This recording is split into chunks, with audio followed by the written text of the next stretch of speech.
Alrighty, good evening, Free Enterprise. Thank you very much for your patience as we resolve some technical issues to get this stream up and running. We are bringing you tonight's community race featuring the flag set Looking for Group, crafted by a certain person in the commentator's booth right now. My name is Esgrunt. Joining me in the restream team today is Sweet on the restream, and Sheep Launcher on tracking, and joining me in the comments booth today is the one, the only Lady Starscream. How are you doing tonight, Lady? I'm hanging in there. It's been a hot minute since I was hanging out here in this booth, and I am glad to be back and excited to see what our racers put on tonight. So what can you tell me about this flag set? So this flag set is Looking for Group. This is basically the end result of me looking at the past couple of tournament flag sets and thinking to myself, so we've had a tournament recently where all of the objectives were key item quests. We've had a tournament even more recently where all of the objectives were boss hunts. So what about the other type of objective, character hunts? So I put that through the grinder, and after some revisions, here we are. Mm-hmm. Yeah, so tonight our runners are going to need to find the 8 different people who are scattered across the scene. Obviously, starting characters can be a little spicy, but tonight we're looking for a Rosa, a Palom, an Edge, a Yang, a Rydia, a Sid, a Tella, and a Porum. That's quite the collection. And interestingly enough, our starting Eddie is not one of the 8 characters we're looking for, but we are now getting underway.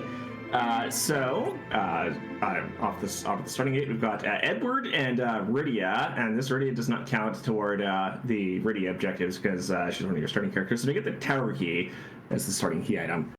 This is not exactly the dream start here.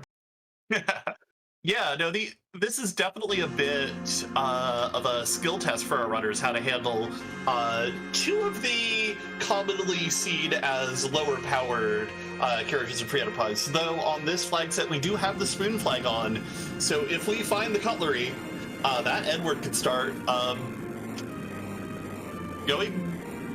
being spoony, if you will. Yes, that one.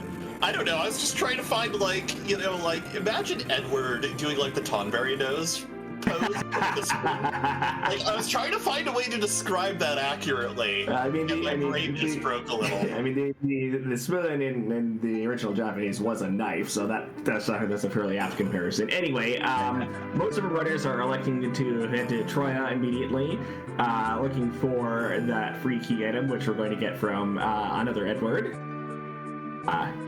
And that is the Magma Key. We can unironically get underground now. Yeah, really good start. Not having to worry about the hook route this early on is probably a sigh of relief, especially because of this flag set. We don't have free characters on, so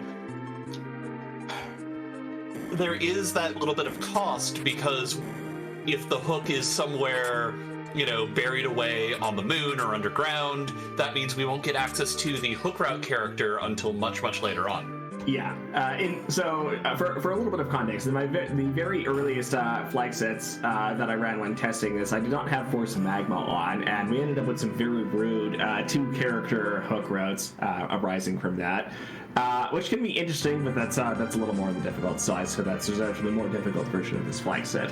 Anyway, our runners have finished looting Troya. We have Jabrun looking to go to Watery Pass. Rex Banner also heading there. There won't be a character here, as you might expect from the Red Moon scenes. No free characters.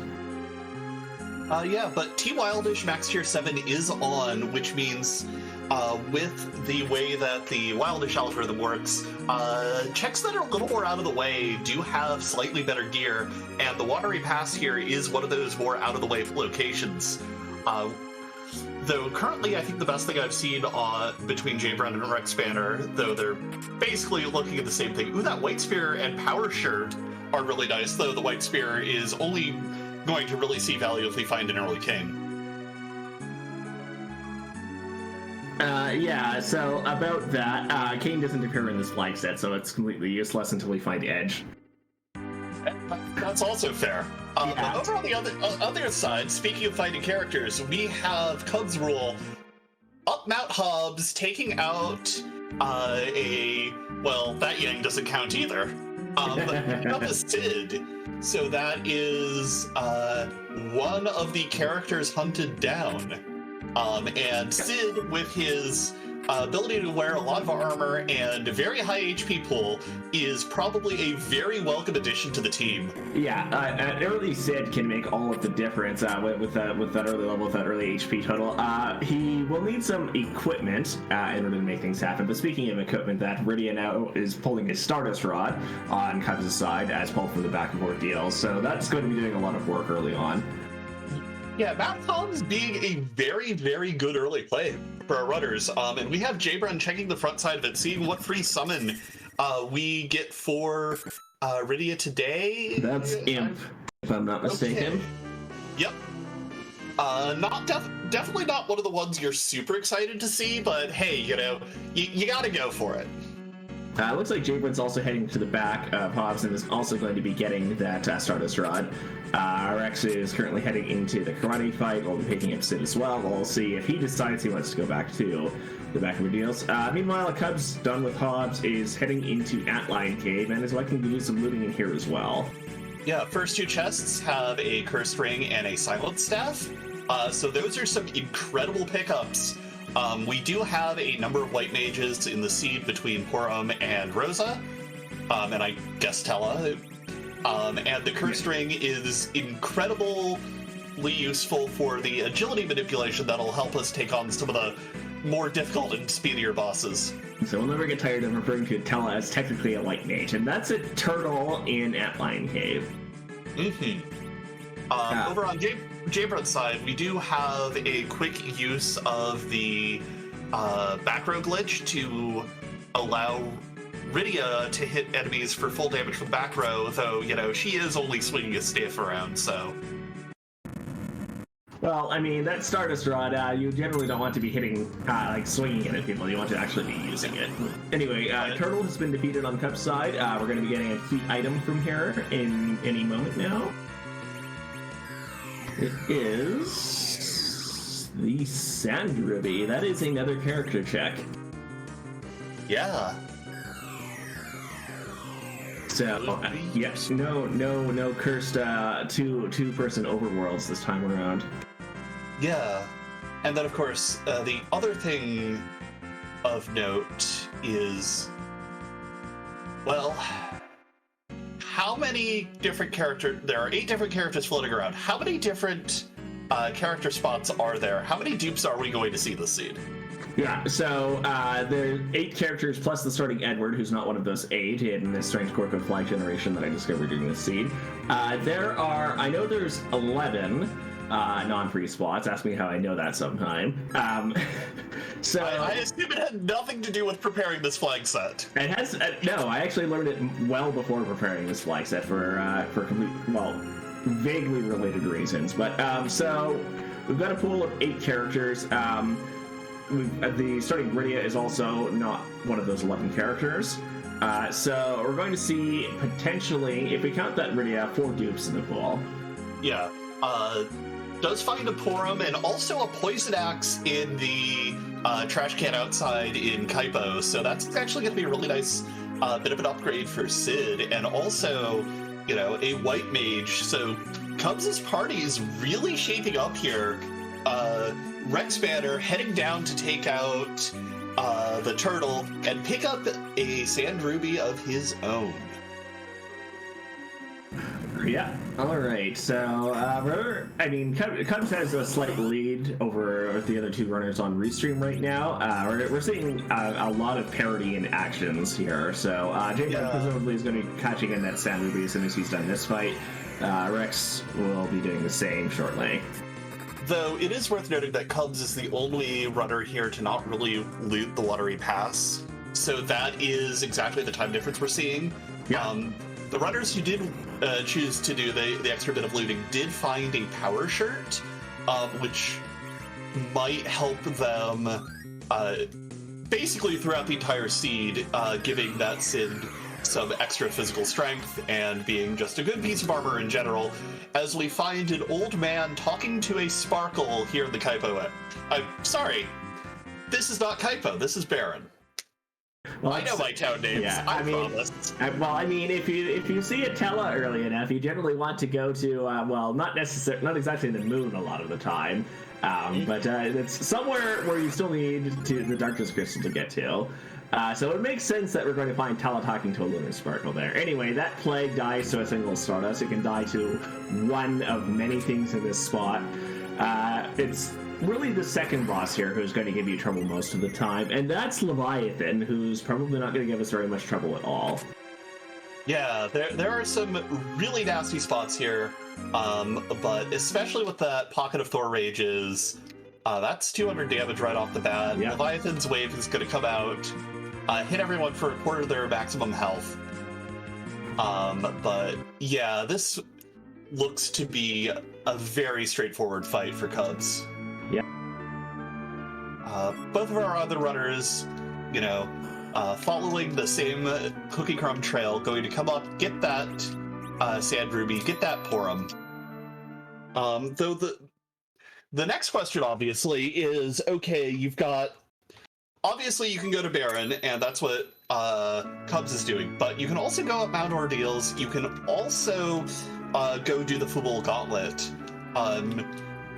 Do you, as a runner, Grunt, go towards Baron because there's that extra character check, or do you go to one of the other open key item checks on the map and try and maybe get some extra push and pull there? Well, in my specific case, my priority is going to be character checks, so Baron would probably be the play here. I'm actually also surprised at this point that no one's considered going underground yet, especially with T Wildish on. You've got a lot of high-quality loot available in places such as, Tomra, for example. You can go into the Feymarch, you can pick up the key item. You can go... Feymarch key item, you can go to Sylph Cave and you can set up the Sheila 1 check so that there's, I don't see necessarily much of a point in going to Fubal super early, especially when you've got that specific check opened up. Mm-hmm. Yeah, and of course, going up Mount Ordeals is 3 very long boss fights for not very much in the way of reward. Yeah, there's a key item there, but there's other key items you can get for fewer boss fights, such as the 2 here in Baron. And until you see that Tella here, you're not actually going to get anything from going up the mountain, because Cecil is not in this particular scene. Correct. So, interestingly enough, as I was saying, that I'm surprised no one's gone underground yet, Cubs having finished up the variant check is, in fact, going underground now. So, the other bit about this that I didn't mention earlier is that, of course, I want to scope Dwarf and see how likely it is that I'll be able to take that check sooner rather than later. Because, again, Dwarf, 2 bosses, 1 character check. We also have the Warp Glitch on, so that's potentially 2 key items. I wouldn't necessarily want to actually do that check until such a time as either Rydia gets Warp, which will be fairly quickly, or until we can get Tella online and be able to cast Warp as well. Yeah, though, there is still the free check in the Land of Summoned Monsters. Yep. That could open up a few things. Our runners have a lot of the map open to them overall. Yep. As Cubs pops into an item shop, find some silk webs for sale, so going to pick those up. Be able to cast the slow spell at enemies, slowing their movement down, and, well, making some really rough fights a lot easier. Yeah, and in fact, the Silk Web actually counts as 2 casts of slow when you use it, which will instantly set, assuming that they haven't cast fast on themselves or something, will immediately set them to the slowest possible speed they can be going in that fight. Yeah, you can tell this is an SNES game as opposed to an NES game because they have 2 copies of Fast and Slow. Yeah. Alright, and Cubs is electing to head down into the Feymarch, the Land of Summoned Monsters. We'll be picking up a key item here, possibly scoping out the bosses, as the Leviathan and Ashura spots here in the Feymarch will both give key items when defeated, as Summon is on in this flag set. Yep. Electing not to loot on the way down. On the one hand, that's definitely the safer play, as there are 1 box. I guess is 1 box of enemies on that way down. On the other hand, the loot here is very good, especially compared to the overworld outside of some very out-of-the-way locations. No key item, just a white shirt, but we do have hourglasses for sale, which also allow us to handle some particularly nasty encounters and turn them into being very free, assuming they're at some place that is sufficiently nasty. Yeah, and that white robe, white shirt, whatever you want to call it, is also going to be very nice for the white mage we currently have in the party. All right, Cubs, let's check the boss spots. That is some flavor of Mylon at the Ashura spot, and that is Dark Elf at the Leviathan spot. We're not quite in a position to take those yet on the Cubs' side, but there are far worse things that could show up in those spots. Oh, definitely. Yeah, the Dark Elf at Leviathan is honestly, without knowing which flavor of Mylon it is, I'm a little less scared of the Dark Elf than I am of the potential Mylon. All right. So Dave Brown is heading up Ordeals here, as is Rick's banner. That is the gauntlet in the first wasp spot. That's going to be quite a bit of a slog if we really want to get this tower online. Yeah. So Dave Brown taking a moment to set up his party again, put that curse string on Sid to get an anchor set up. Rick's banner is just launching directly into the fight. Yeah, I don't hate either play. If you're feeling comfortable enough to just go in, guns blazing, I think obviously that's a little bit faster, but, if you do take a step back, take the time to get your party in an optimal way to get through the fight even faster than you would otherwise, that's also just a really, really smart heads-up play. Alright, and Cubs did take a moment to set foot in Dwarf and check who the first boss was. Unfortunately, I missed who that first boss was, but it is not something that Cubs wants to take immediately. Our tracker points out that it's a Sparkle. So, whichever one of the four I believe it's four Sparkles that we've got left on the table since we saw Plague and Baron in, is there. It's not a fight that we're going to be in a position to take with the party equipped as it is. And Cubs is now also heading up Ordeals. We'll soon be launching into this gauntlet fight as well. Yep. And while our runners are slogging through 5 back-to-back encounters, I just want to shout out the entire Free Enterprise community. Every single one of you here, in chat, in the race room, hanging out in the Discord. You're all awesome. But special shout-outs to our Restream crew for tonight.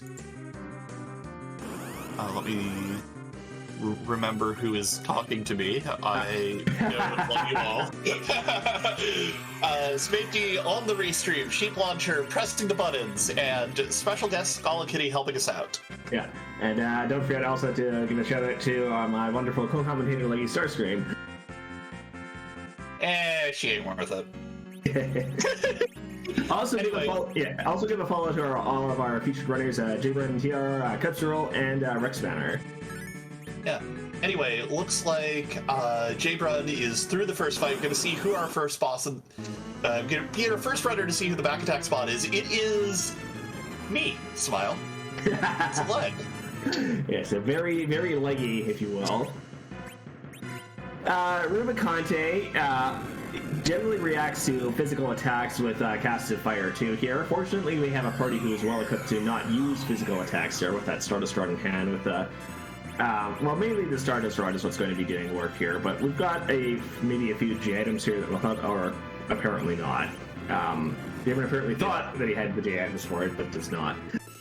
That said, geez, that glare still hurts like you're doing nearly 3k damage onto the Porum. Yeah, so it looks like it's going to be Rydia with the Stardust Rod atop Mount Ordeals for this fight. We just have to hope that she doesn't take a glare, I suppose. I can get a quick cast of Ice 1 in while we're at it, which does, 300-ish damage. I mean, it ain't nothing. And I believe our runners do have a couple of life potions stocked up, so that will be able to be used as a... Why do you commentators person? Because I like a good spectacle, if you will. That's fair. It's no fun if it's 100% easy for our runners. You gotta mix it up a little. You gotta add that spice. Exactly. All right, and that's with the we do have a vampire from somewhere, which J-Prim has to get used to polish off that ruby. No time for speeches today either. Yeah, Rex Banner decides to swing in with the Tella, gets Fire Tune for his trouble for more than 2 party members, effectively. Yeah, this is, I mean, the physical hits here will do almost no damage to Sid at the very least, but Glare will still one-hit kill anyone that it hits here, so it's kind of life potion roulette here at the moment on Rex's side. Yep, but over on the other side of the screen, we do have Jay Brunton pulling a heroin robe out of the mountain. Well, Seed's got jokes. Let's get ready to laugh. Yes, the resident heckler hiding on Hot Mount ordeals. Yeah, luckily not going to be too much of a trouble here. This spot is, you know, known to not be that dangerous. But it is going to take a while to get through that cutscene. We're making the heads-up play of hiding Edward here, which will curiously guarantee that he lives, assuming he doesn't unhide soon enough. If you time it correctly, you can probably get a good attack or a Jam or something off on Golbez, which would end the fight before Golbez starts casting spells. Not that that does very much in the way of damage, but... Yeah, it will be interesting to see. Clearly, Jaybrun is looking to take this fight. Sees getting Tella online and the heroin robe as worth the time to get through this Golbez. It'll be interesting to see whether or not either of the other 2 runners see the man clad in darkness and go, this isn't worth it, and just pop back down the mountain. Yeah. Well, Tella's worth it here, in my view. Yeah, that big bomb does more than enough damage to knock out Golbez here. Yeah, like, I also would stay here and go for it. I mean, the main reason for that I would continue to do this is just to get more spells on Tella. He's an excellent utility character once he's fully online like this. Definitely. Like, getting Tella online is very worth it, especially when, you know, we haven't seen a shop with sirens yet.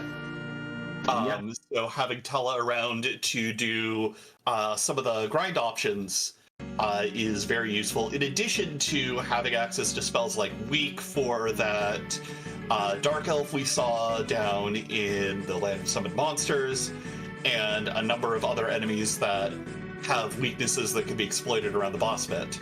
Yep.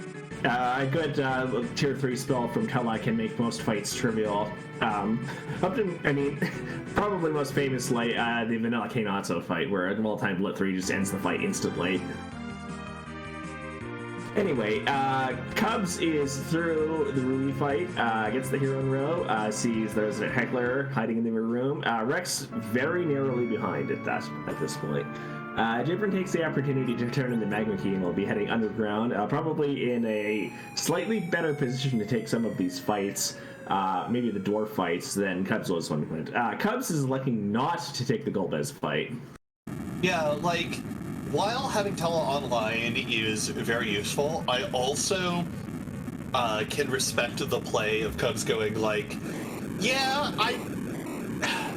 this is gonna take way too long. I'm just gonna go get it over with.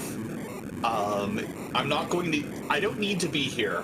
My time is better spent elsewhere, and I'm just going to commit to not having Tella for the rest of the seed. Yeah, and in contrast, Rex is electing to take the Golbez fight here, so 2 of our 3 reaching runners will be having the online Tella. Jabrin also finds the Silk Webs in Agart, so we'll have those handy for later. Cubs heads to Tomra. I'll be checking the shop here. Might loot the Job Dwarf house while around here. Just some Ether 2s in...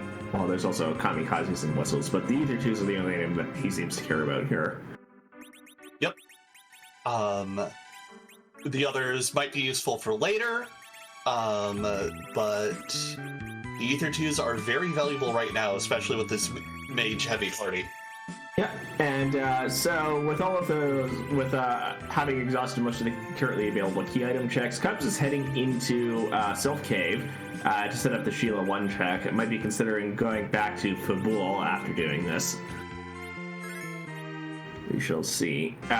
So, meanwhile, Jay Brun is heading into Dwarf Castle. We'll also be seeing that Sparkle in just a few moments. I think Jay Brun is going to see who this Sparkle is at the very least. If it's this is actually a position where you'd be very glad to see Wyvern, strange as that sense. That is to say, just get a Starveil up and the fight's over. Most of the other Sparkle bosses will be trickier to deal with here. Yep. But also, even if you can't take it here, having the information is going to be Canadian Nope Noodle. Definitely not a Wyvern. This will be this will be not that pleasant to deal with. I don't see a reset here. We might be intent on trying to take this fight right now. Yeah, like depending on how you're feeling, it's viable, but you know, I guess the spot has a fair bit of HP, though the physical attacks aren't hitting that hard. So sitting back, berserking some of the team, and healing through it is also fairly viable. Yeah, well, Sid's doing about 500-600 damage a swing here. If you keep him up long enough, you can probably get him through this fight. You can probably have him carry most of the fight by himself. Everyone else is not doing enough damage. Yeah. But, you know, oh, that was a hit. Okay, yeah. Never mind. And that last one was not a hit. This is not going very well. This pair of waves is going to knock out everyone who's not Sid. I think we're going to see a reset in a moment because we're not coming back from that. Yeah, a valiant effort. I do not want to understate, you know. I think that was a good gamble. See if you can take it. See if you can, you know, maybe sneak out a cheeky kill there. But yeah, that fight does have a tendency to get away with you, especially with the big waves hitting for, you know, half your HP at times. You really, really need to be up on top of your healing. Yeah, get through an Ogopogo when you're under-leveled. But speaking of relatively rude sparkles, how about these lunars at the D lunars at the top of tower here on Cubs' screen? They're not hitting super hard, which is nice. I say as Tala takes a hit for double. I think this fight is probably actually more doable than the Ogopogo fight is, assuming you can live long enough. To take enough hits. Yeah. Okay. This is not going the way that you would expect it to. I don't think. So the D-Lunar's breath attack here. Oh, that's interesting. Hits the wrong frog. Okay, so it hits the frog. So the D-Lunar's breath attack can be reflected, and it'll actually turn the relevant D-Lunar into a frog. Normally, you want to have more than one person up when that happens, so as to maximize the chances of getting both D-Lunars turned into frogs as a result of this. If you end up with only one, you can attack the frog that's in the one that's a frog, and it will attempt to cast Wall and will fail because it's a frog, and then the other D-Lunar will just cast Virus on it over and over and over again. Makes the fight far less harmless than you might otherwise expect. Also, while Twitch decides that they want to steal all the ad revenue in the world, we'll come back to Cubs. That fight should be well on its way to victory. Our other runners are also down here underground, doing various looting and shop checks. We have Jay Brun finding those Ether 2s, deciding not to pick any up right now, which is, you know, also extremely fair.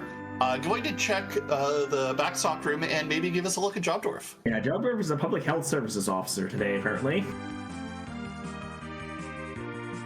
And then on the other side, Rex Banner is down in the Land of Summon Monsters, going to find out who our royal couple is today. We already know it's a Mylon variant and the Dark Elf, though we're still not sure which Mylon variant it is. Yeah, well, I mean, Rex might be inclined to check to see who that is. No, doesn't even care who the bosses are right now. Just checks the shops and resets out. Yep. Nothing exciting, or at least worth buying right now in the weapon shop there for Rex. Gonna pop on out. J-Brun is going down through the Sylph Cave, going to set up that Sheila 1 check. All of our runners doing a lot of just running around, trying to get their hands on various things and get going as Cubs Rule comes back online. Still working on the frog fight. Picked up most of the team, and they are working their way through that back dragon. Yeah, well, Cubs is probably going to be sitting here for a bit, as our tracker's pointing out in chat. This SWAT has a lot of hit points, even when it's split in two like this.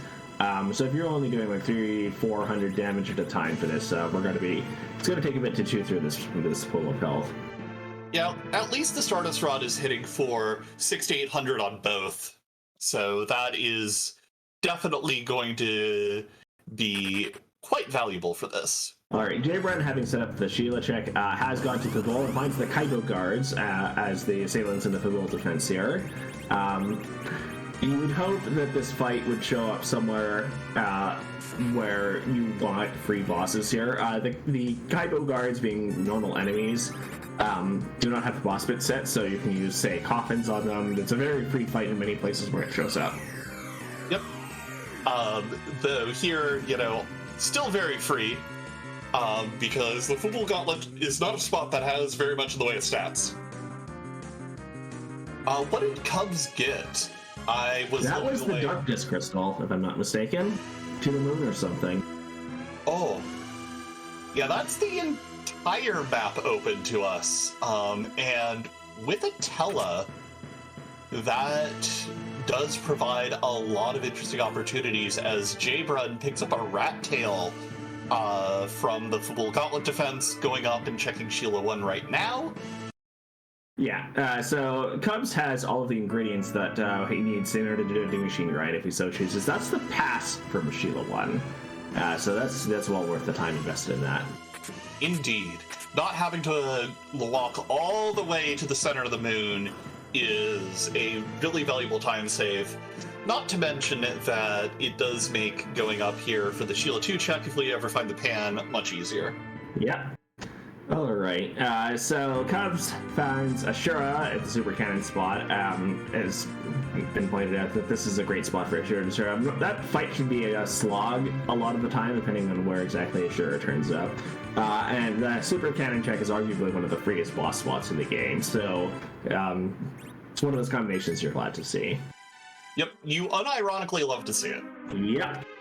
Alright, so as Cubs descends the tower, J-Brun is headed up the tower. We'll see if he wants to do things in the same order that Cubs did to the top of tower first, hit that Darkness Crystal, and then take a reminder to our runners to high five on the way up. Yeah.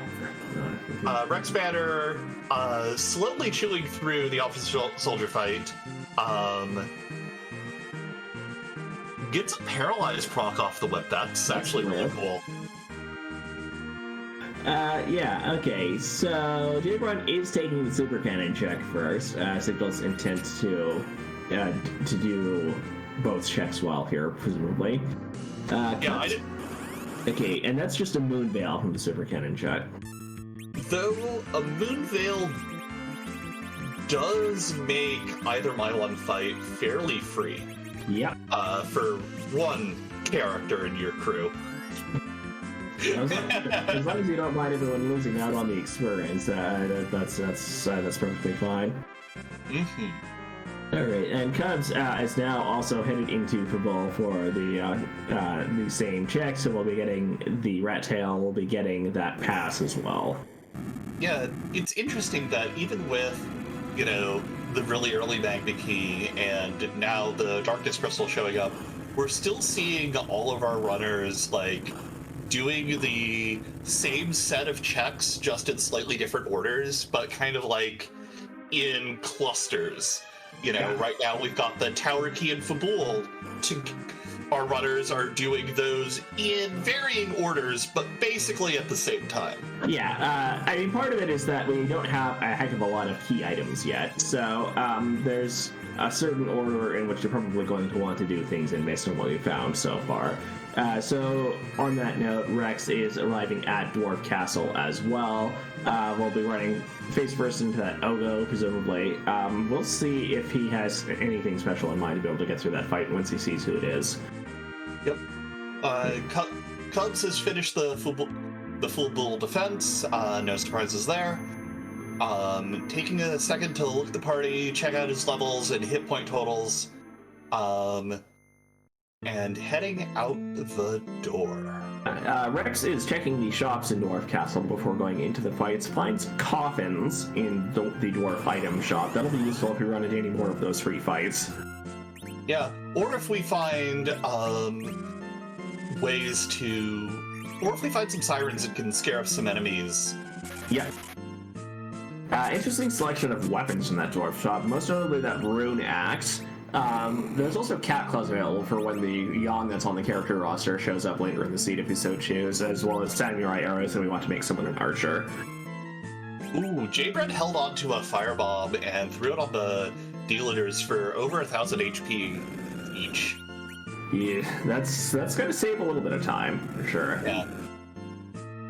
Really nice heads-up play. I don't know when he found it, but, you know, knowing when to use consumable items like that, and also which ones have a fixed power and which ones scale based off of your maximum hit points, can lead to some really useful moments like that. Yeah. Yeah, I think that firebomb was a fairly early find for everyone. I think everyone might have it. Mm-hmm. If they haven't used it already. Cubs is electing to head up to the moon or something. Actually might be headed to the giant considering his character composition right now. Either way, we've got a whale waking up from a nap while Rex Banner down in Dwarf Castle is valiantly taking on everyone's favorite danger duel. Yeah. The Ogo Pogo fight seems to be going fairly well. Rex is very on the up and up with getting a bunch of healing out. But those physical hits are still hitting very hard.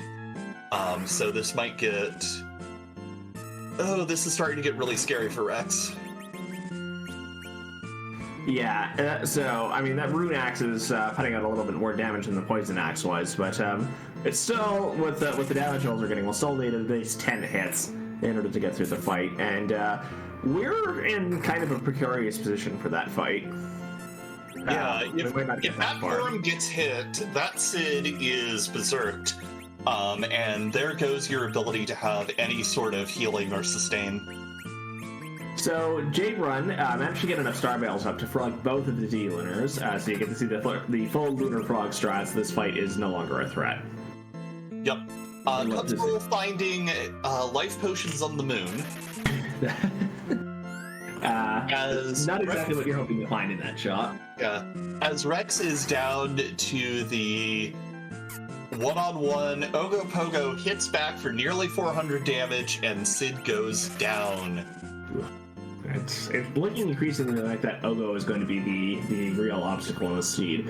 Cubs is headed into the Crystal Palace on the moon and is looking at the lunar character check, which today is Edge. You'd love to see that. Go ninja, go ninja, go ninja, go. Yeah. With this particular lineup, Edge is definitely our best physical fighter. Goodbye, Lard.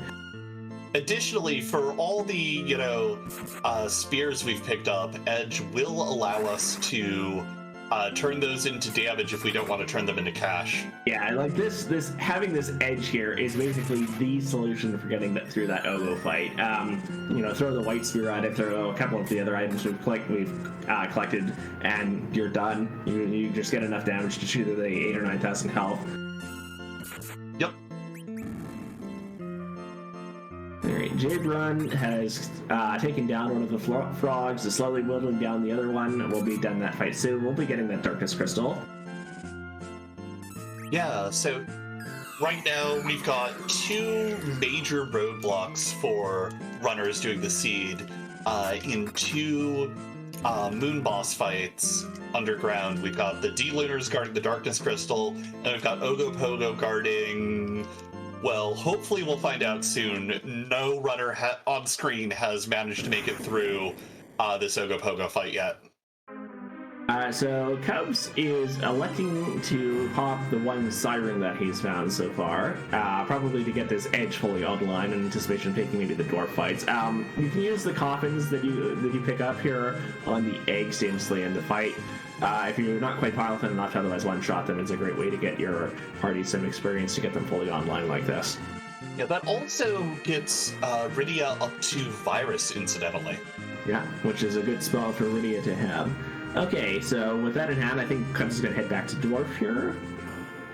That is exactly where where they're headed.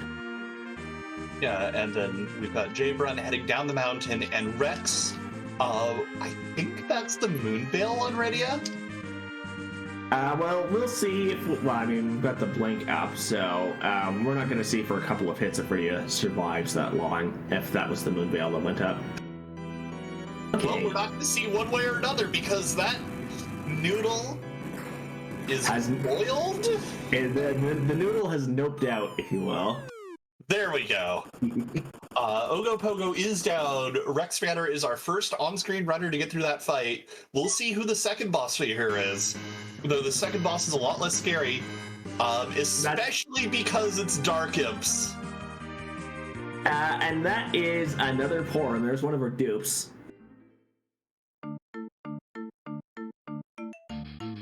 Okay, so the dwarf character check is a character that we've already got. See, no dupes is on, so we can't even take the extra porum if we wanted to.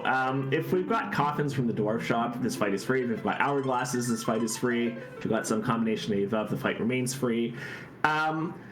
So Cubs is also in the Ogo fight now. He's electing to berserk edge rather than throw anything here. So yeah, I don't need that either.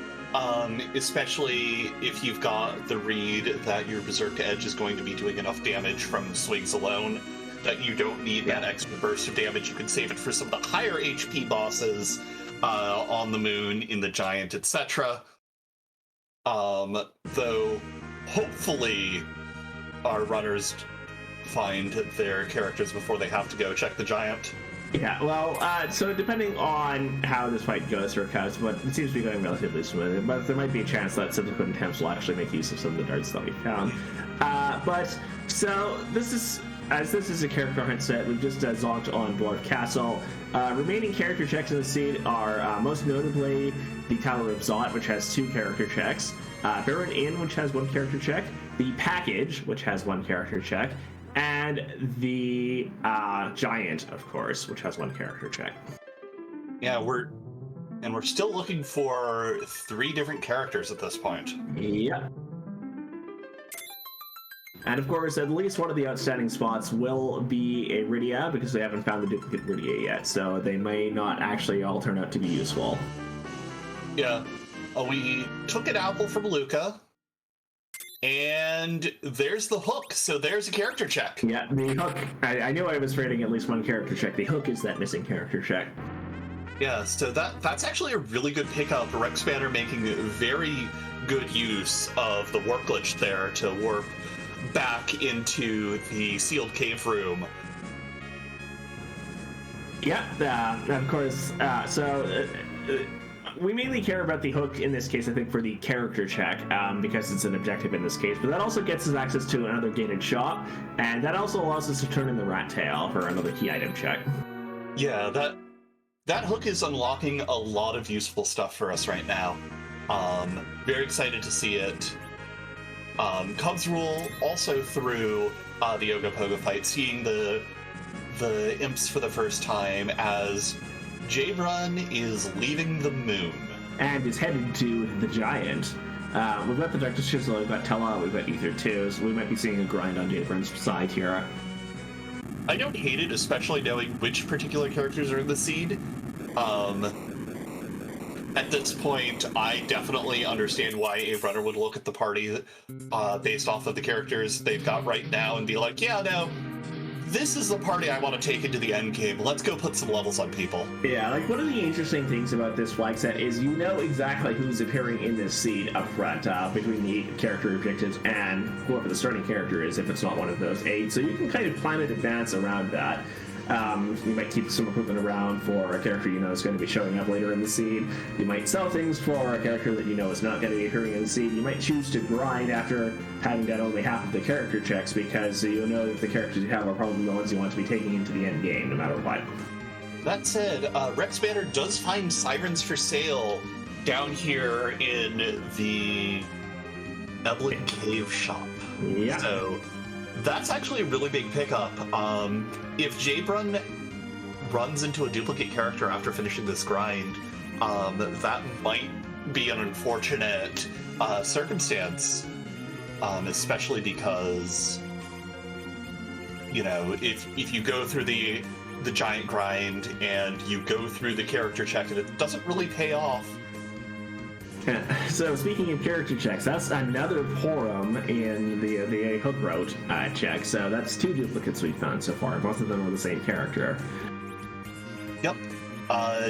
If Rex Banner is feeling comfortable on loot, I totally expect an exit cast here. Otherwise, I can totally see Rex Banner going back, hitting the save point, and opening some extra boxes. Well, either way, you know, it's not going to be a reset because you did pick up the sirens here and you want to hold on to those. Yep. And that's just going to be exit cast, so Rex is comfortable with loot right now. So this raises the question, where does Rex Banner go from here? I think we'll find out shortly. Your options at this point basically are go to the Fey March, take some of the bosses there, which Rex is probably not ready for. Turn in some of those sirens, of course, to get yourself ready for such a check. You could head up to the moon. You could turn in the rat tail, as Rex is doing. Yep. But I'm more speaking to you after we find out what this is, if it doesn't otherwise influence things. But you can also go either to the moon or to the giant. And that's just a ninja shirt. So I think at this point, Rex is going to be inclined to maybe turn in some of those sirens and possibly, while underground, take some of the Fey March checks. Jabrun, meanwhile, is slowly stepping through encounters in the Giant. This is a setup for a D-Machine grind, as expected. Yep. Obviously, the Giant does have a character check at the end of it, so, you know, if Jabrun being here early could possibly lead to a required character that our other runners might put off till later. And if there's a couple of nasty dead ends along the way, you know, say an out-of-the-way character check buried behind a couple of key items that our other runners roll out that Jabrun doesn't need to because he found the character up here in the Giant, that could be huge. Yeah.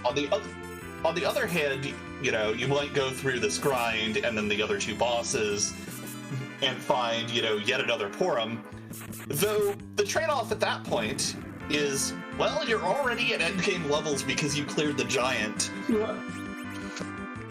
Which can lead to a real, not that pleasant moment when you get yourself to endgame levels and go through everything else and then find out that you need to clear the Giant after that if you didn't do so early. Yeah, so a lot is going to depend on where our final dupes are. Yeah. And where the key items that gate any of the relevant characters are going to be. Yep. Yeah, so as Jabrun shoots through some of these D-Machines, Rex is setting up to crack some eggs. Cubs finds those sirens in the Cape Evelyn shop and will probably be doing the same shortly after finding the duplicate character here as well. Yeah. Also checking out the armor shop, probably also going to check out the weapon shops. Selling some extra stuff off. There might be something here that they want to pick up, otherwise it might just be a useful excuse to clear out the inventory because, let's face it, it's free enterprise, your inventory gets low. The inventory box is one of the worst bosses you could be facing at any given point in the scene. Though it is a battle you can win by attrition if you keep up on it. Yeah, with sufficient preparation and keeping on top of things, you never even need to encounter the inventory loss. Indeed. But yeah, D-Machine grind looks like it's going very textbook for Jay so far. We'll check in later in case something spicy happens. Going for some cheeky sneaks with the edge there. I really like that.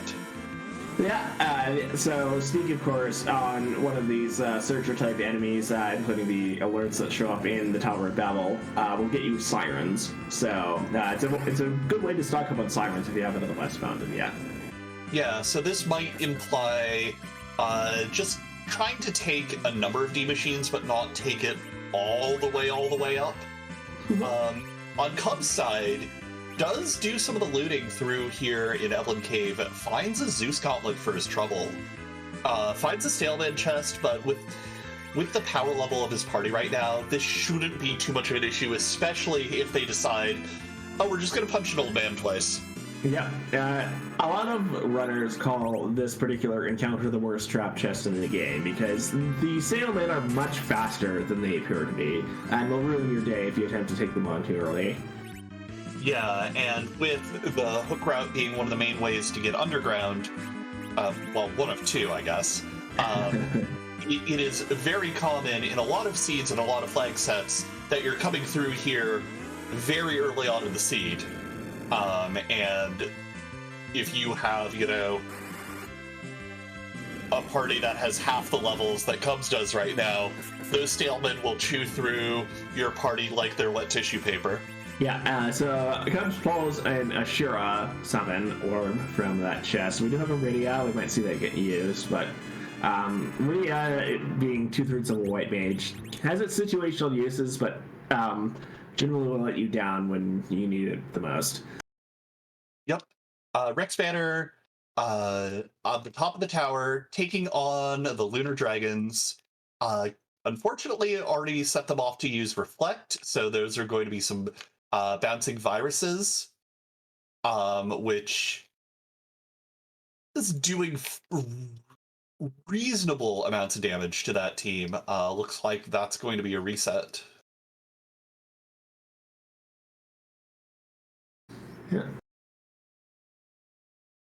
Looks like we might be having a return of some restream issues here.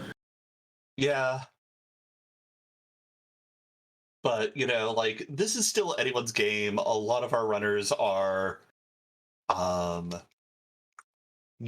going to be continuing to explore once we're back, and let's face it, computers are nasty, fickle beasts that should be stopped at all costs. Yeah. I mean, possibly.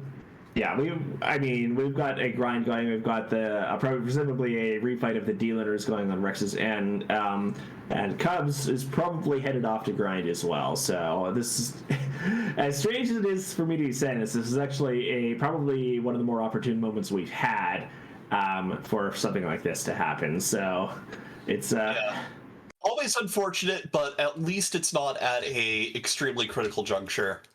Yeah. Jay runs back, working on that D machine grind. Party's getting kind of low. Might take a cycle off to heal up after this dragon goes down. Yeah. But also making very good use of the life glitch, which I don't think we've talked about yet. Yeah. So let me. I'll explain the life glitch in conjunction with a general primer on the D machine grind, since that's most of what we're going to be looking at in the short term. The premise of the D machine grind is that one single fight with a heck of a lot of experience, especially if you've got lower level characters, can just sort of pull your party up to the levels they need.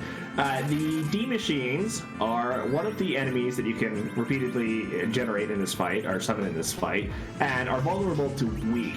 So as long as you've got a weak caster and some means of getting the searcher to be able to summon the D machines without killing it, what happens is you hit the searcher, summon a D machine. The D machines, as long as you don't attack them directly, will only ever use that fire attack, which is percent-based damage, so will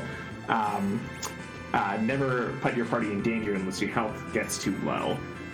So you cast weak on it, you hit it, and then in most circumstances you use a life potion on it. So why would you want to try and revive a dead enemy? The answer is when you use a life potion on a character or an enemy, it sets their hit points to 5 times their vitality stat. It just so happens that all enemies in the game have 0 vitality. So you revive it, it has 0 hit points. It immediately dies again. You get the bonus experience from that extra kill. So basically, for each life potion you get credit for another kill on the enemy. So, yep, that of course means that you basically get 2 for 1 on each D machine you kill as long as you want the life potions here. Generally speaking, if you're doing one of these grinds, your objective will be...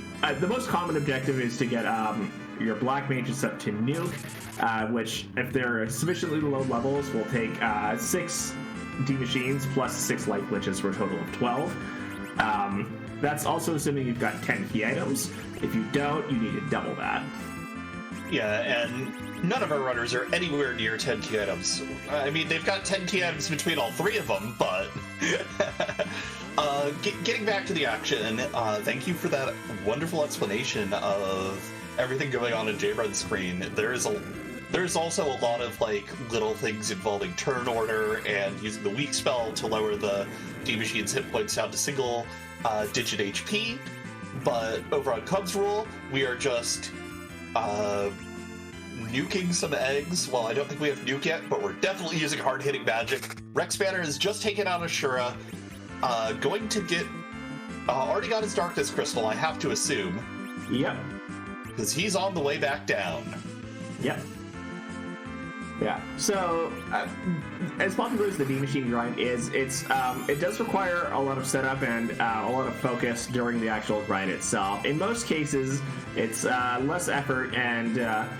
but possibly more time to just take Sirens to go and take this egg encounter in the underground, which the egg contains a yellow dragon, which has 1,800 hit points, vulnerable to coffins.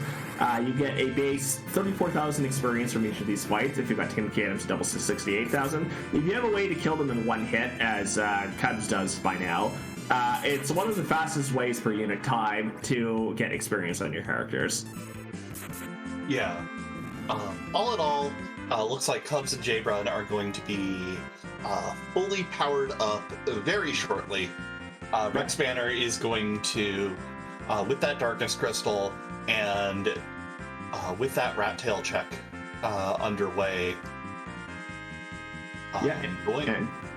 J-Run is now through the D-Machine fight.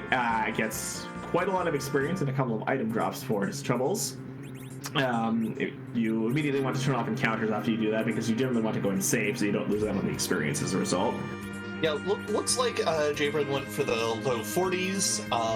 That makes a lot of sense to me, especially because you're looking for, a few more boss fights, a few more checks. You've still got to go through the rest of the giant as well. So, yeah, not over grinding is also a really big thing to pay attention to. The vanilla giant fights. Sorry, the remaining fights in the giant. I say vanilla because this is the vanilla spot for the elements fight. If you get a single boss in each of these positions, they're worth at a base 100,000, 100,000, and 150,000 experience, respectively, if I remember correctly. For split bosses like the elements fight, of all things, you'll get less than that just due to mechanics of how experience is distributed between the various phases of the bosses. But it's a lot of the point is that it's a lot of experience, and so you're going to make up for any shortfalls you had in your D-Machine grind just by completing these 2 fights. And we know J-Brand is here wanting to do the character check in addition to the D-Machine grind, so it makes a considerable amount of sense to have stopped where he did. Mm-hmm. Yeah.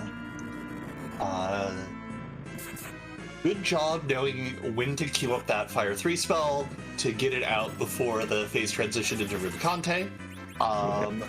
Probably going to see J-Run choosing to either have Tella blast himself with magic or take a punch from one of the other party members. Yeah, there it goes. Yeah, there's the self-virus cast. As great as an anchor as Tella is, as great as the utility characters as Tella is, if you want him to function as an anchor, you don't want him getting too much experience cursing or otherwise. So a lot of the time, if you're in one of these situations, you'll just knock Tella down and let him nap and not let him get too much more experience than you've already got. Yeah, he's an old man, you know. He's got to take his naps.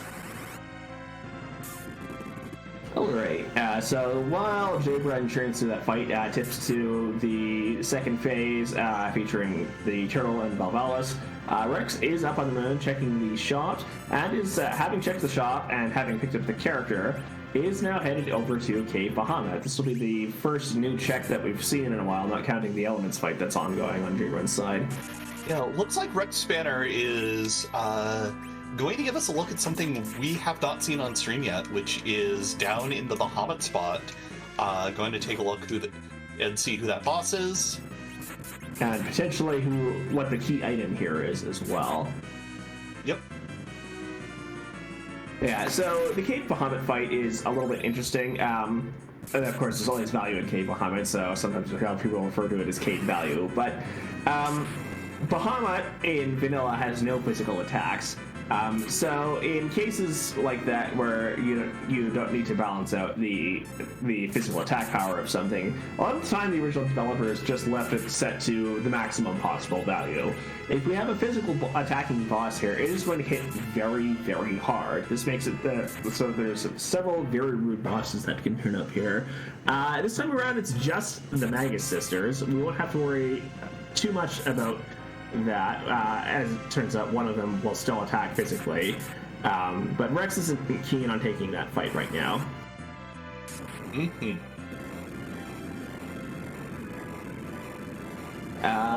Rex, taking a moment to think about what he does, is heading back to the blue planet. Yeah, as J-Brun has now finished up the Elements fight, probably going to turn around and save real quick, just in case there's something rude at the CPU spot. Yeah. And if it's not too rude, we'll be getting a look to see who the all-important character check on the Giant here is. But yeah, we're in a position right now where, other than this Giant check which J-Brun is doing right now, we don't have access to any of the remaining character checks. This means that our runners are going to be presumably going back into key item mode. Rex is electing to look in some shops at the moment. Might be electing to do a little bit more grinding, we'll see. Yeah, it'll be interesting to see where Cubs decides to go once he's done with his grind. He's definitely getting up to, very much endgame levels. Dancing dolls over on J-Brun's screen at the CPU spot. This could get a little nasty, especially if that big doll shows up. I think we're prepared enough to be able to do this. If J-Brun has any hourglasses, you can just stop the back dolls and they'll prevent them from transforming, assuming you don't leave the front dolls alive. There's a few ways to get through this with relative ease. It's going to be a little bit slow depending on how much damage we need to inflict on these dolls. If we don't actually have those hourglasses, we can use Toad instead, as J-Brun is showing us. You'll still get the message that they're attempting to transform into Big Doll, but they don't actually do anything in this case. Yeah, and with all but one doll in frog form, all your dolls have been Toad. Yep. And so normally you get Big Doll when you've got only one type of doll alive. That can't happen now, so this fight is one and done.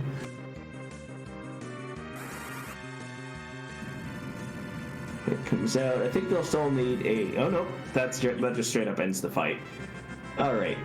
We lose... So one of the unfortunate parts of this is, due to both of these being split bosses, we lost out on a lot of experience from those two fights that we could have otherwise gotten. But more importantly... more importantly, our character check. Who is it? It is... there's our duplicate Rydia. So while we already have the Rydia, we haven't found one in the wild yet. So this will count towards the Rydia character objective.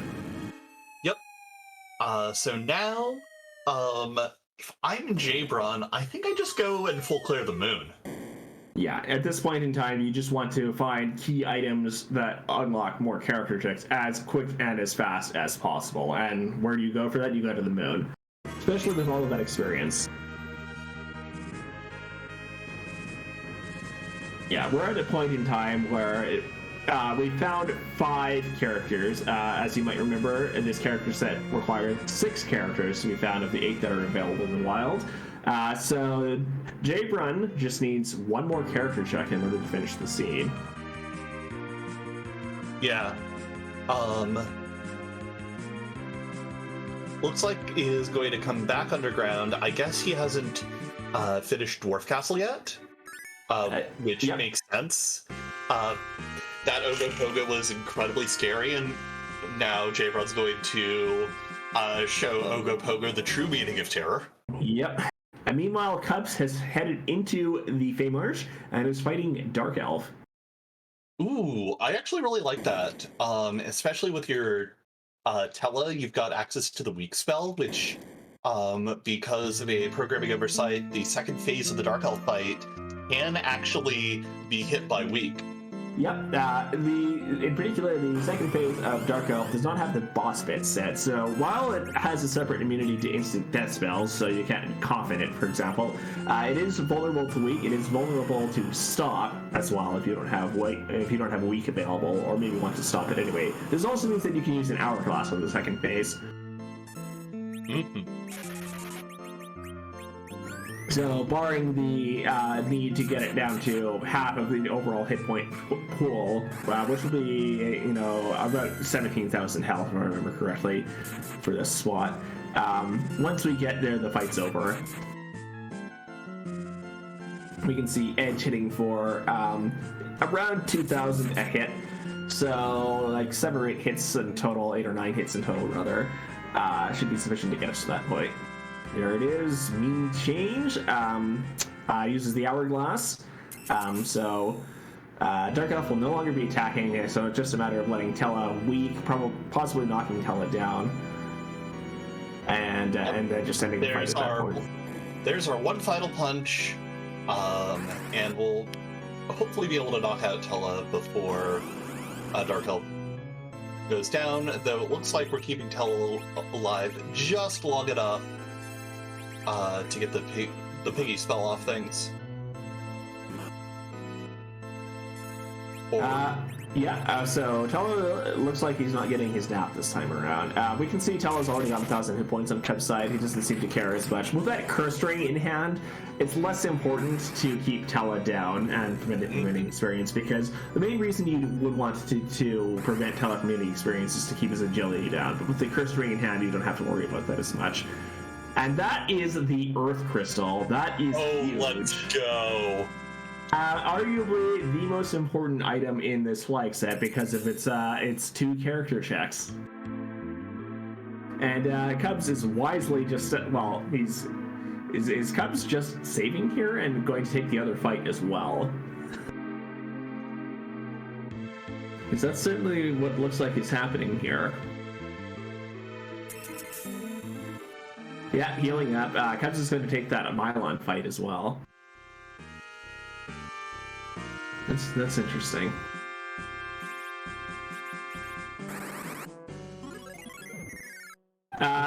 So we'll get to see in a moment which particular variant of Mylon this is. So that's Mylon and Friends, DQ Mylon's Electric Dance Party. On the other side of the coin, we see Rex Banner going into the Ribbon Room. We're going to see what boss we have here. It is... That's Demas. Mist Dragon. Ooh. Demas sakes of the name. Rex is electing to Berserk Edge here. That is a very, very interesting play for a Demas fight. Of course, as we're going to see in a few moments, Demas, during its Mist phase, will counter all physical attacks with Cold Mist, with a fairly long spell animation, damages all party members in most places it's going to be a trivial amount of health. But having someone berserked during that phase is going to be very, very, very slow. Though if you are unafraid and feel like you can just burst out Demas before then, never mind. Here we go. Here we go. Cubs takes the Mylon, the Mylon Prince fight and gets just a life staff for his troubles. So that's going to make a nice stat stick for the Portal move button in the party, but otherwise no value there. And I have to think that Cubs now is going to book it immediately to Zot from here, because Cubs is 2 characters away from Go Mode, and conveniently enough, Zot has 2 character checks. It's quite possible that one of them will be a duplicate of one of the characters Cubs has already found. There's still 2 of those in the wild, if I remember correctly, and it could well be that both of them are here in Zot. But the chances of that are fairly small. Yeah, Jabrun, through the Dwarf Castle, got his hook, going to come down here and take a look. Find the duplicate for him, unfortunately. Yeah. Not looting anything as he goes. Probably just going to reset out of here right away. Yeah, rather than booking it directly at Zot, Cubs is taking a very slight detour to go play one of our favorite games here on the Restream. What's in the box, and that box, and that box, and that box, and that box, and that box, and... Yeah, more commonly known as Rake That Treasury. We are getting a lot of nice things from here, but like the Crystal Ring, another Cursed Ring, a Bahamut or Peridia. I mean, what? Yes, but what about second Bahamut Orb? Also an adventure that no one will ever be able to use in this scene. Yeah, which is unfortunate. That's not technically true. Edge can technically use it, but not in the intended way. Big air quotes around the word "use" there. Hey, it's a valid use for it. True. Darting the Avenger at your enemies does do a fair bit of damage. Yeah, it's generally not the recommended use, but we can't use it as intended this season, so you go with what you can do. Reminds me of a sticker food processor I saw once that simply read, "Do not use for the other use." That's good. Okay, yeah, Cubs is now, as you would expect, to be lining it up Zot. So there's 2 boss fights here. You get to see the character checks between the 2 boss fights. So we might see a save here. Well, we might see a save outside the tower, which we've already seen, but... yeah. Honestly, if I'm Cubs with the power level of my party, I'm not worried, though I do not hate Cubs taking the save here. It is... playing safe never hurts outside of, the 3 seconds it takes to walk into that room and hit save? Yeah, and that's odd. It's not really a matter of safety in these fights. Is this check worth it? Which, in almost all circumstances, it probably is, because you're bound to pick up at least one of the characters you're looking for from this check. And even if neither of them hit for some reason, there's still the key item behind that, which might open up another character check. Yeah, my thought is, if I look at the 2 characters and I decide to gamble away the key item, I'm just resetting back down to the bottom of the tower. I'm not worried about it at all. Exactly. The damage and hit points that the bosses have at this point are nothing compared to my Rydia with Nuke. Yep. Or Bahamut, for that matter. Yep. In case of groups. So that is... I believe that is another Porum in the first character slot. Is that our final dupe? Or is there still one more floating around? I believe there is still one more floating around. Okay, so this could still be a double womp here, which would be unfortunate. Zot is a very high value play here. That's another twin. And that's Palom, so that is a hit. That puts Cubs in a position of needing only one more character check at this point.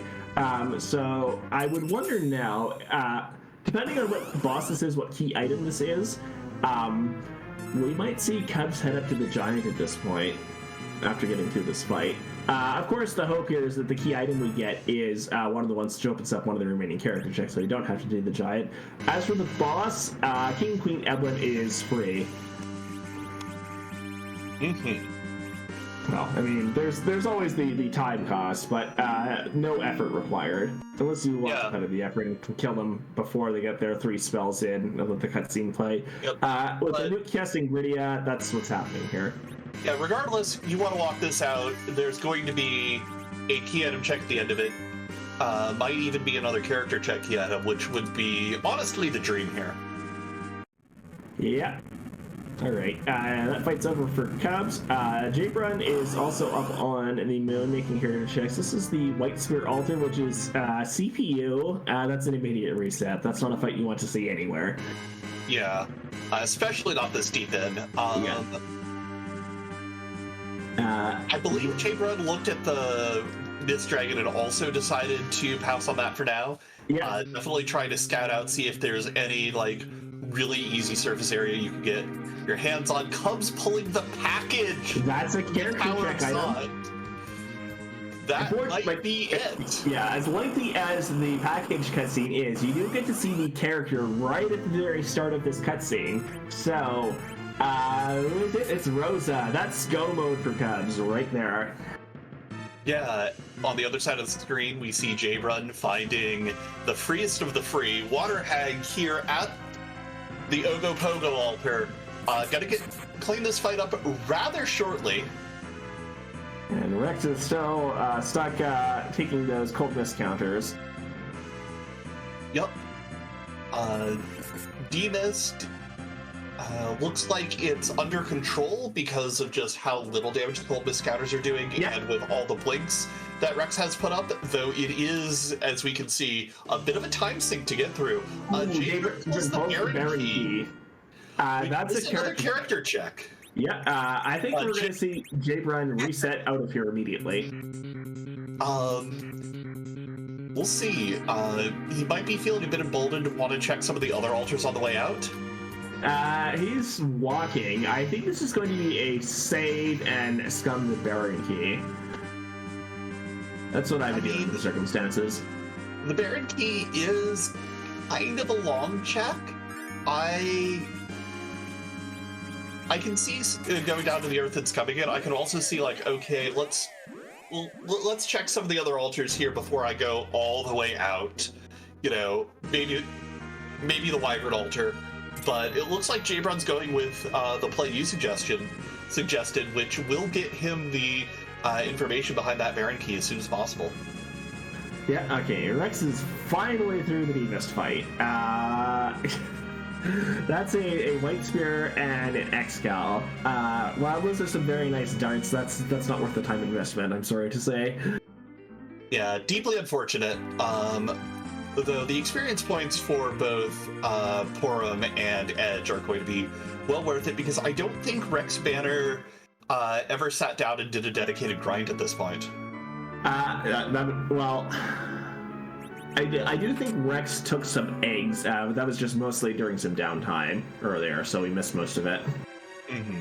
Yeah, so, but even then, you know, Rex is still in the high 30s, so it wasn't quite the dedicated grind, it was more of a jumpstart grind, if I can draw the distinction between the two there. Yeah, you certainly can. Alright, but Cubs finds Odin in Kaipo as the boss. One hit downs Odin, and after waking up in the Kaipo Inn, Rosa joins the party and will officially put Cubs in go mode. With 6 characters found, Cubs gets the crystal. With the crystal in hand, with the pass in hand, and with the grind done on Cub's part, we might see a beeline directly for Troya here in order to use the pass and start the Zeromus fight. Yeah, though, depending on how Cubs feel, they might want to just go take a few extra levels, poking here into the weapon shop, seeing if there's any last-minute bits of gear upgrade that they can pick up. But yeah. Yeah, this is a party setup which is capable of taking Zeromus with a little bit of skill back again. It's not a completely free fight. Requires a little bit of thought, but I can see the will there to get through the fight. Yep. Just doing some last minute shop checks before exiting out. Though, you know, I do have a question for you. Yeah, well, I'm assuming that a lot of our viewers are going to be having that same question as well in just a few moments. Yeah, so why, in fact, is a Raven like a writing desk? That one I don't have an answer for at the moment, unfortunately. Like, I know that a lot of people say it's because Poe wrote on both, but that just feels a bit contrived for my personal tastes. Yeah, it's up. I mean, if people are telling you that, they might just be winging it. But it does look like we're starting to see these mysterious flags in chat now as well. Yeah, so as is tradition in Free Enterprise, we don't mess around with Zerobus. The giant space flea from nowhere is a little scary. I don't like to think about him. I don't even like to look at him, which is why I'm super, super lucky that we have over 550 now, I believe, different looks for Zerobus. I think it's even more than that now. Cubs is going into the teleporter, going directly to Zerobus's moon. So, chat, whose butt are we kicking tonight? Is it cute? Does it have a hat? What instrument will it play? And many other such questions.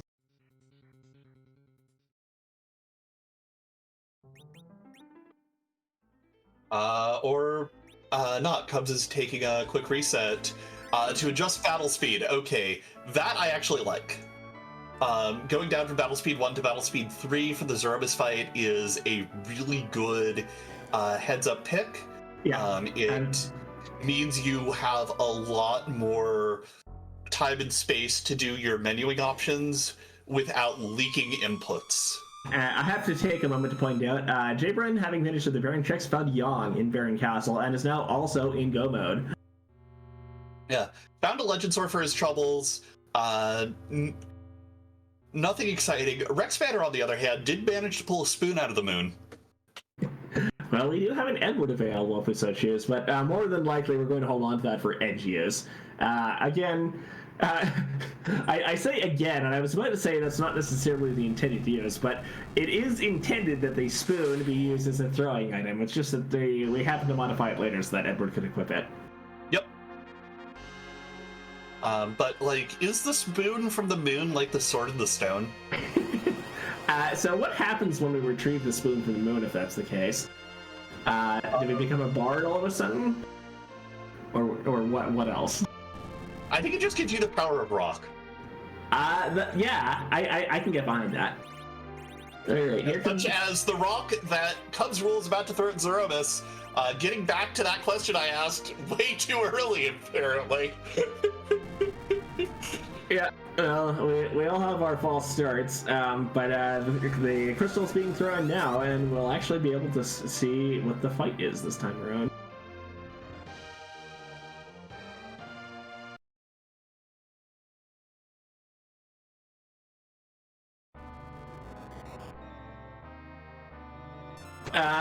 We're going to be seeing a real dance-off this time around, it looks like.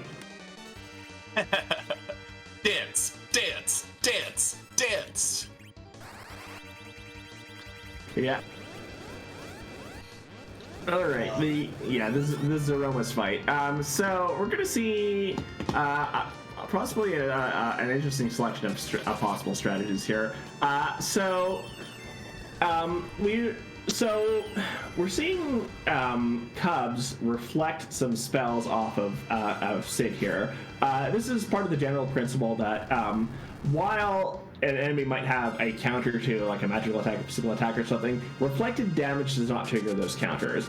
This is especially important for the Zeromos fight because Zeromos has more hit points than the Super Nintendo can store for an enemy in this. So Zeromos is actually set up with a counter script below about 14,000 of its initial pool of 61,000 health to refill its hit point and start the next phase of the fight. If you deal exclusively reflected damage to Zeromos, you skip that counter and you only need to do half as much damage.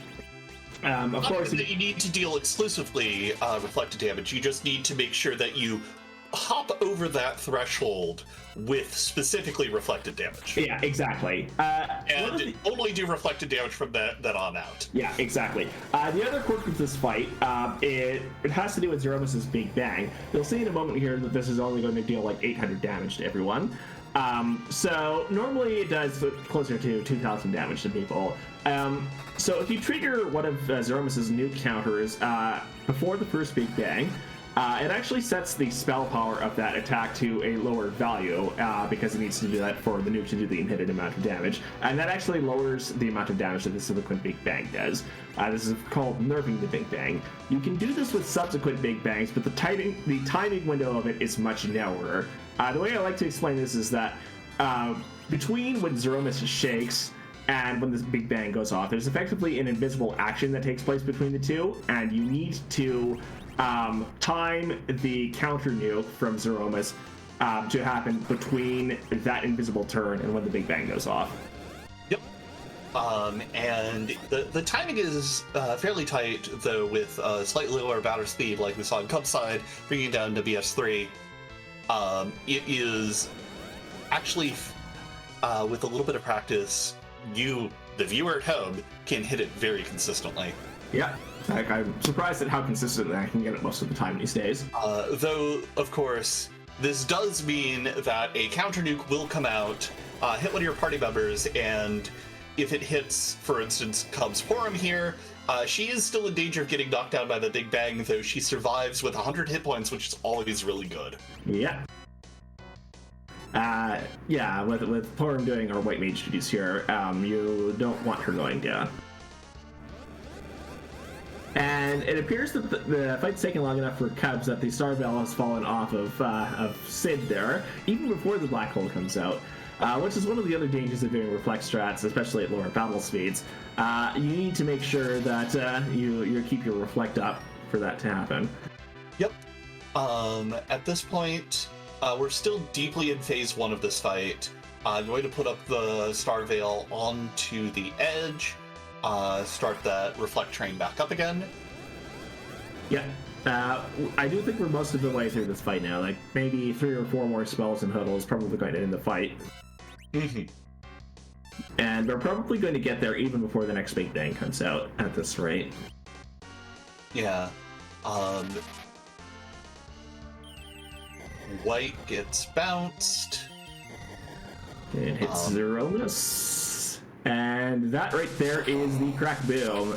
Cubs has finished the race. First on Restream, 3rd overall in this race of about 10 people, with a final race spot time of 1 hour, 24 minutes, and 51 seconds. GG's to Cubs. Yeah, what a race. What a flag set. We'll see if we can't get Cub in here for an interview shortly. But in the meantime, we've got another runner also in the Zeromus fight. We've got Rex Banner pushing his way through the Vanilla Elements fight.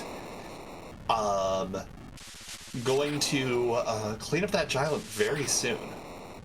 Yeah, and Rex, of course, also has that Baron key. So once, with the Iridia in hand, Rex just needs to go to Baron after this, and will be in a position to also finish up the seed as well. Yep.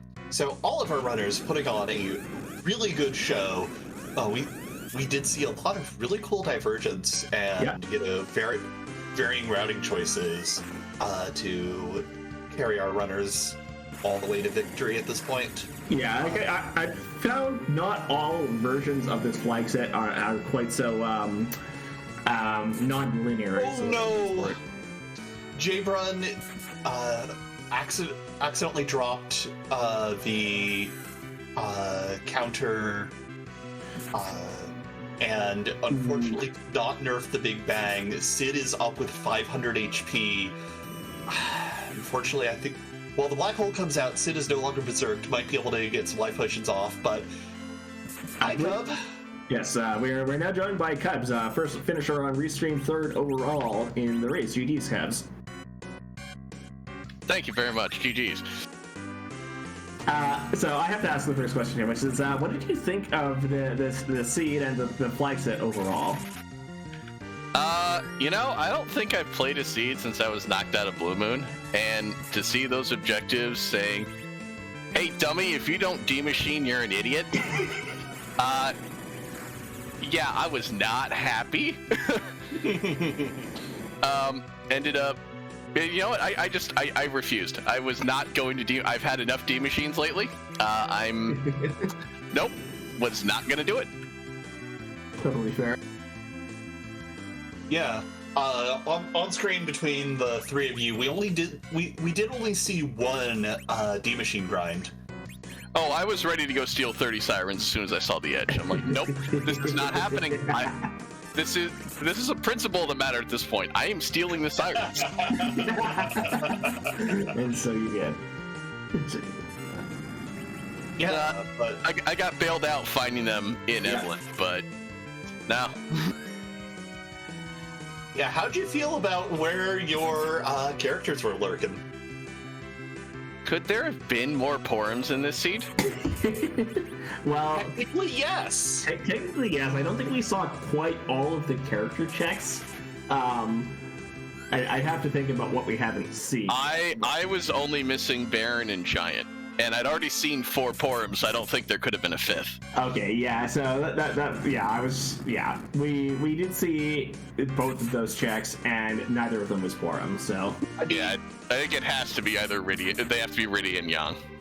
You could have started with a Porum. I'm just gonna put that one out there.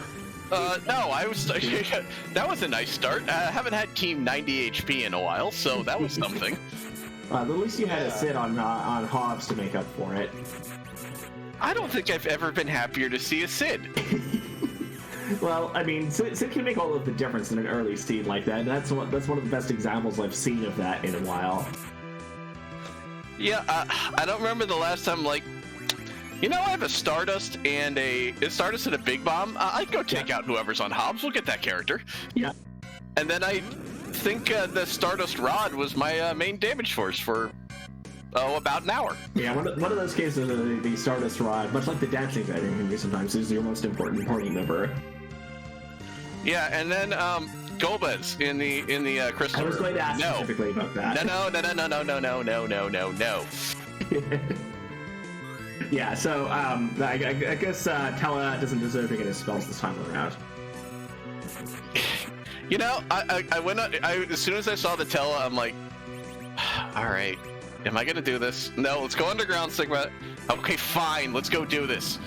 And then when I got to Ordeals, I'm like, hey, genius, you don't have a darkness crystal.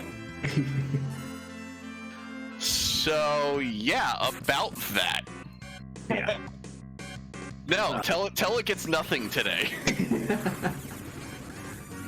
Not even after fighting. On-screen stuff really quickly. Rex Banner has cleared the first fight of the giant, the vanilla elements. Did I see a turtle? Oh, okay. Yeah, vanilla elements. I mean, you did see a turtle. He was hanging out in Antlion Cave. Oh yeah. he died too fast. I forgot about him. Yeah. Fair.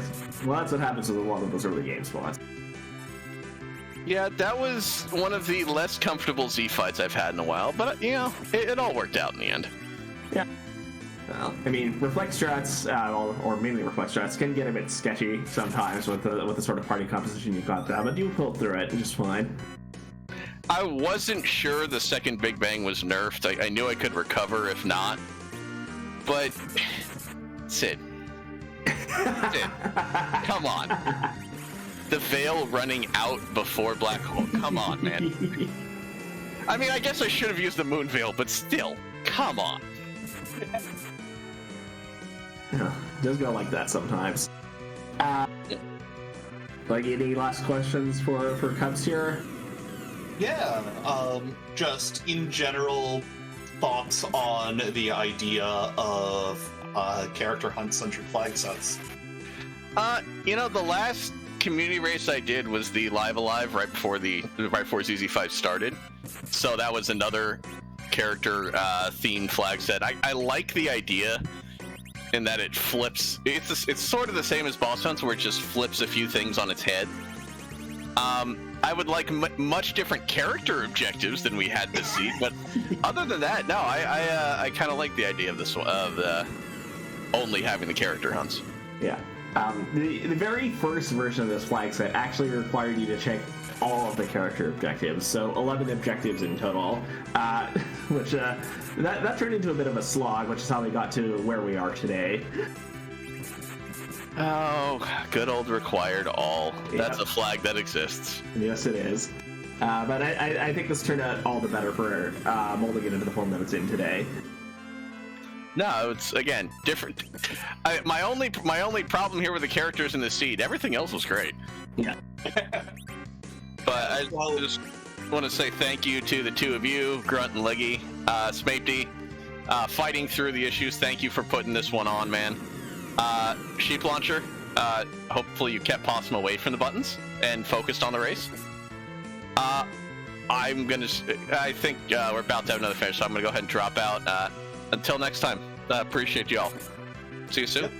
Bye-bye. And we do have J-Run sitting in the very last phase of the Zomas fight, where, as I like calling it, rocks. Rocks fall, people take damage. This means that Zeromus has less than 12,000 health. So if they survive long enough, and it looks like Porum's still in a position to be able to get some tier 2s off. As long as we get those final hits in, this fight is done. They just need to survive long enough to make it happen.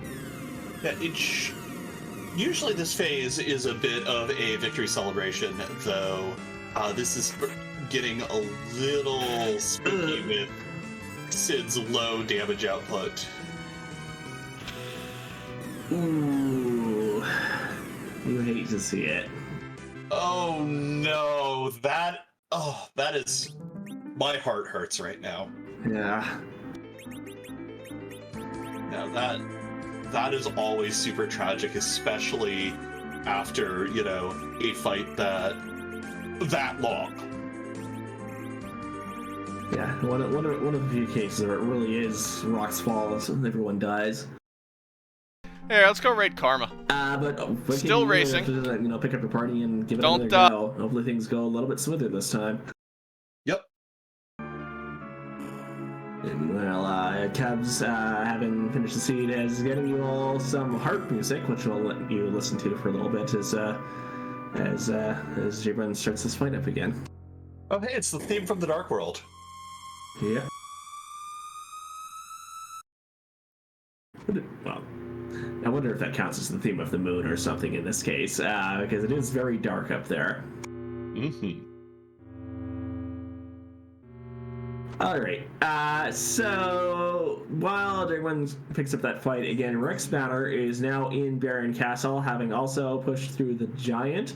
And once he completes this check and the subsequent fight, we'll pick up Yogg, and we'll also be in build mode.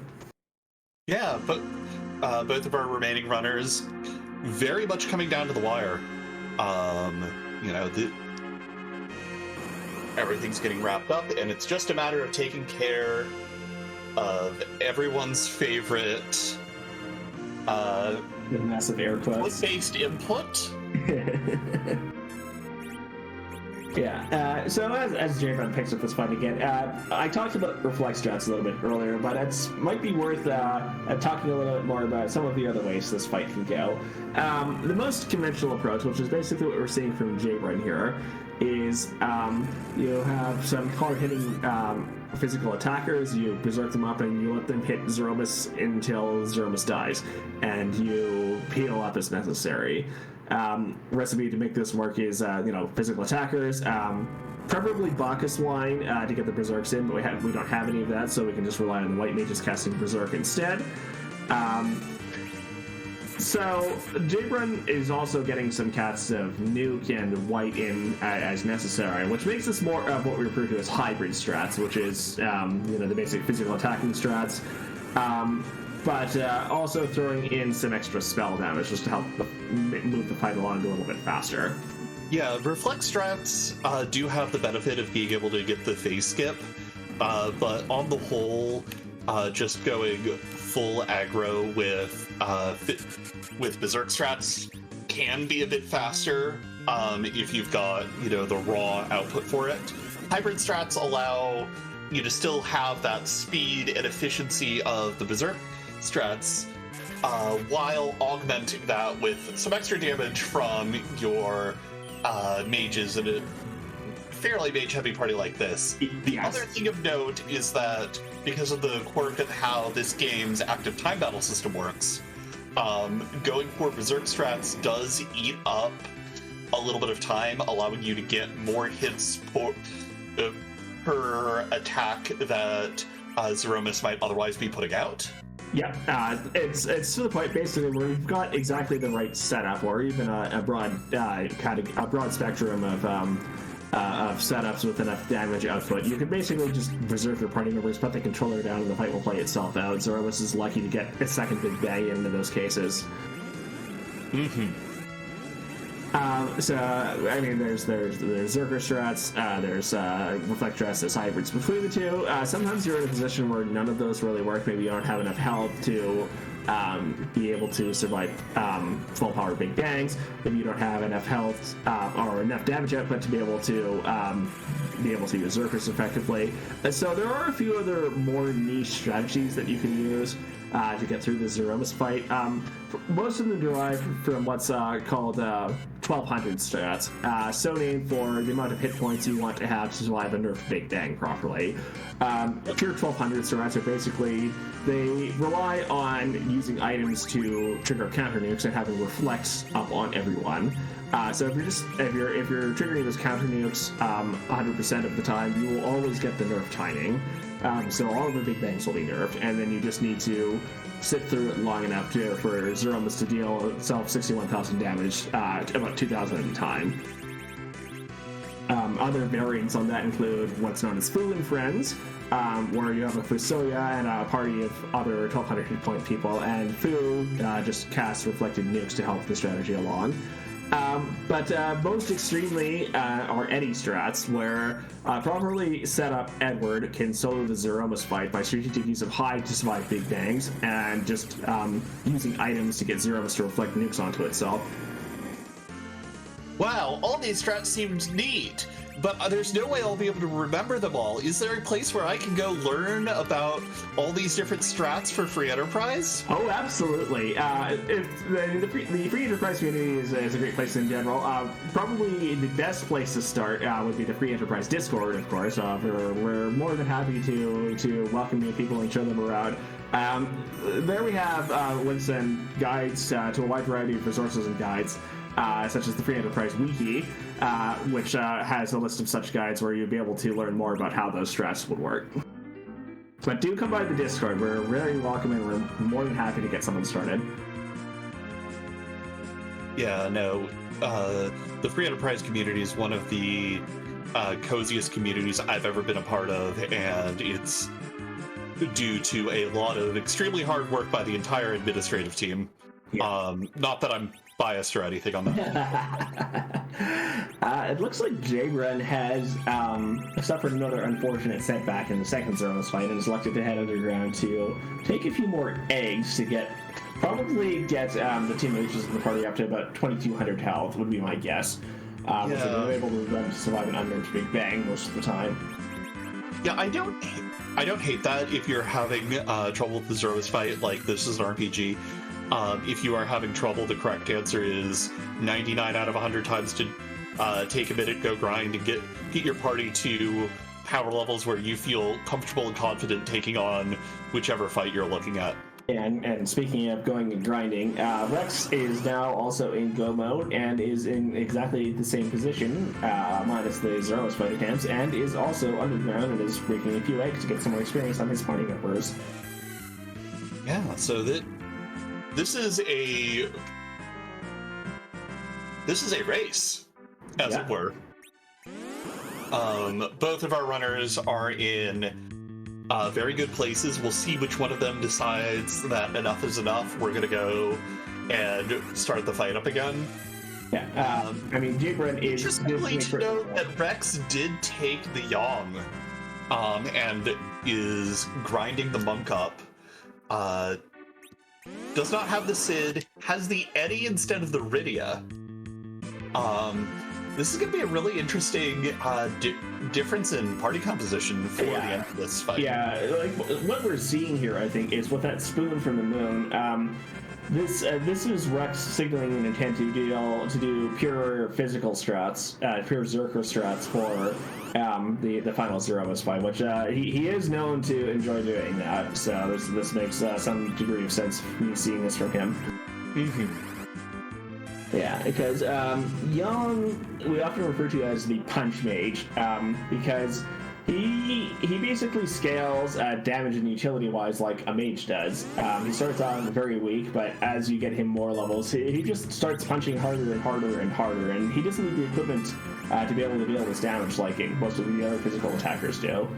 So if you're in a scenario where you don't want to spend more time hunting around, you want that extra physical attacker, it makes sense to take him. And if you're doing the grind anyway, as Rex is doing, it makes sense to take him and get him to the point where he'll be able to survive this big bang, so he'll be able to hit hard enough to make up for some of the other party members that you might have.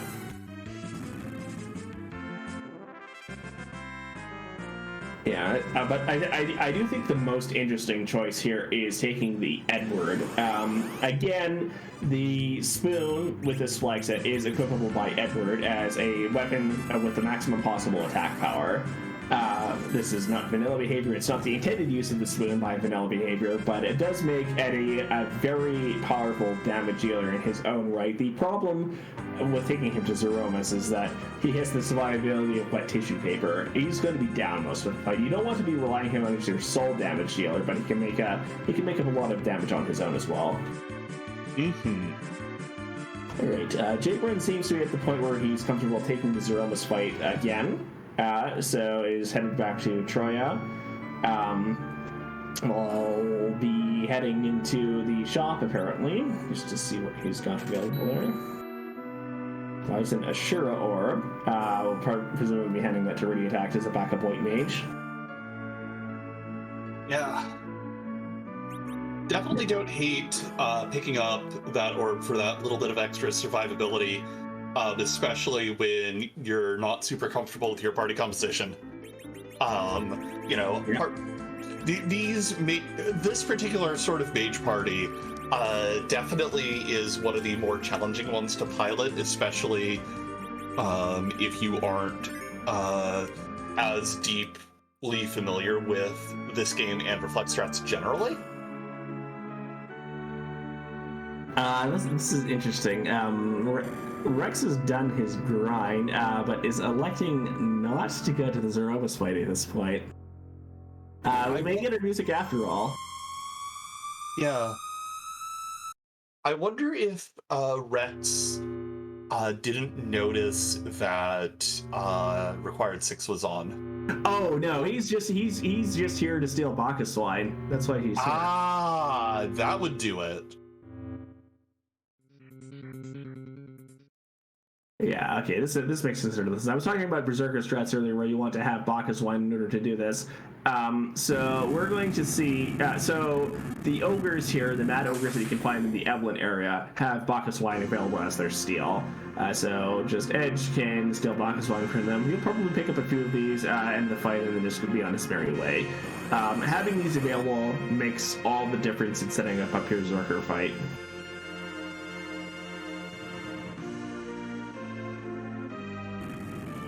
Yeah, it's not often seen unless you can't otherwise get Bacchus wine, but this is one of those cases.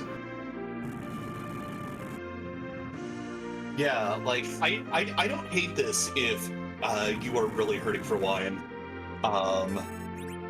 That's not available in shops anymore in this seed. Yeah, and that was about 5, 6, maybe a couple more than that, which should be enough to get us through the fight. Yeah, like, unless you see the black hole come out, that Bacchus is effectively permanent. Yeah. With enough damage output, it's very rare to see black holes. Possible outcomes for a fight like this are mostly being physical damage. If you're really absurdly overpowered, it is possible to end the fight before the first Big Bang comes out. The counter script isn't set up until the first Big Bang comes out. So if you deal 61,000 damage before the first Big Bang comes out, you just end the fight immediately. That is extremely rare, though. It's more likely that you see the phase tip shortly after that first Big Bang, which leads to a long delay as Zeromus needs to queue up again for a second Big Bang, starting the second phase. Due to some quirks of timing of the battle script, it's possible to see Zeromus shake, and then not do the Big Bang because you just hit the phase transition. So you either see a second shake and then the fight ends. Sometimes you see a second Big Bang before the fight ends. If you're really unlucky, you tip just enough to get a second Big Bang directly into Medio, which, unless your characters are very survivable, probably won't survive. Yeah, though if you nerf the Big Bang with your party where J-Bruns is at, your melee characters have a very good odds of actually surviving it. Yeah. Okay, and Rex Banner is now headed into the Zero's fight. So we saw mostly reflect strats from Cubs, and seeing primarily hybrid strats from J-Brand. I think Rex Banner is going to show us what a pure Berserker fight looks like. Yeah, no, it is really impressive to see the very different strategies coming out from all of our different runners today. Yeah.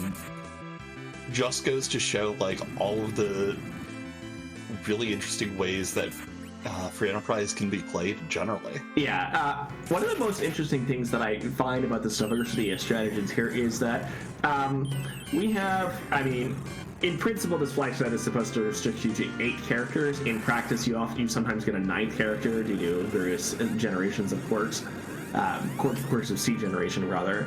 But if we think back to the Blue Moon flag set, which was restricted to... Ooh. Okay, well, I'll pause that thought as J-Brun has gotten through the Zero's fight at last. Second finish on the restream, 6th place overall, with a final finishing time of 1 hour, 49 minutes, and 6 seconds. GG's to J-Brun.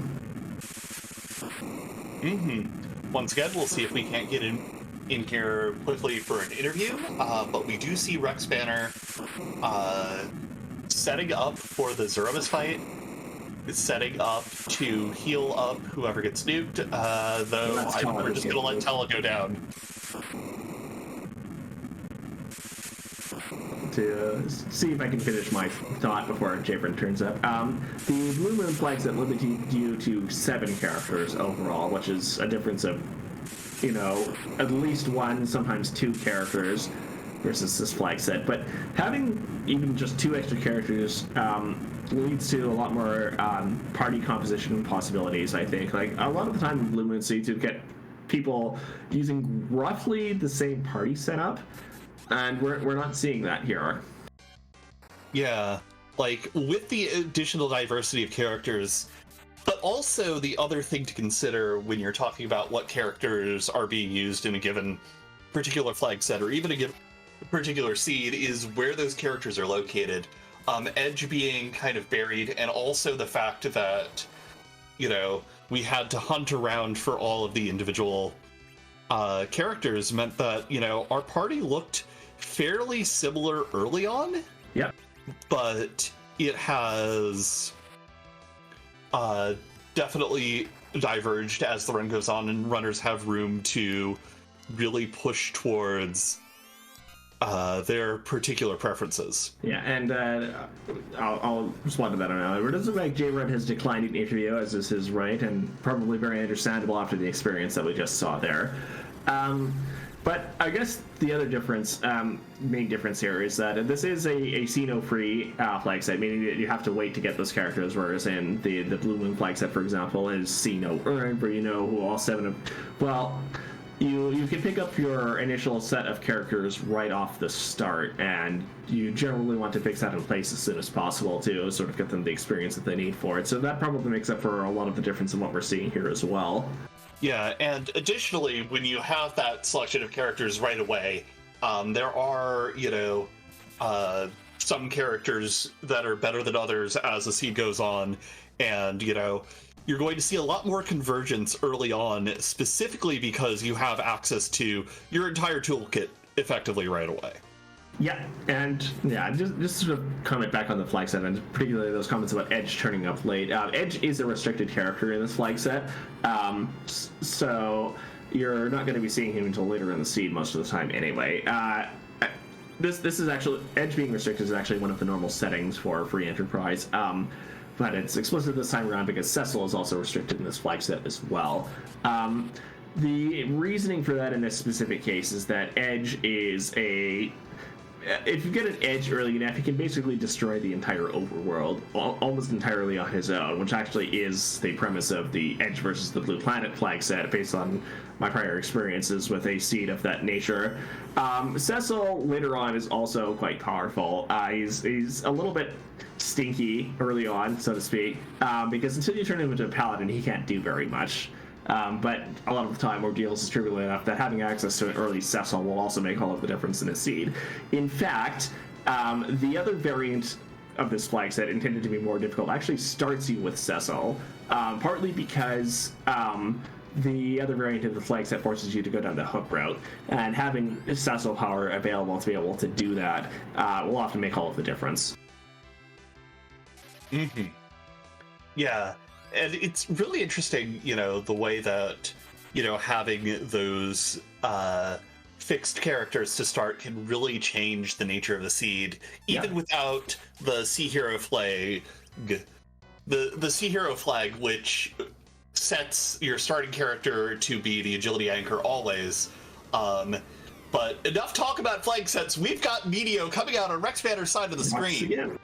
And having to pick up Edward again as part of that fight. But I think we are done here with that last punch from Young. That's the crack boom. And Rex Manor has gotten through this fight as the third finisher on Restream, 7th place overall, with a final time of 1 hour, 53 minutes, and 53 seconds. GG's to Rex Manor. And we'll see if we can get Rex Manor in here for an interview.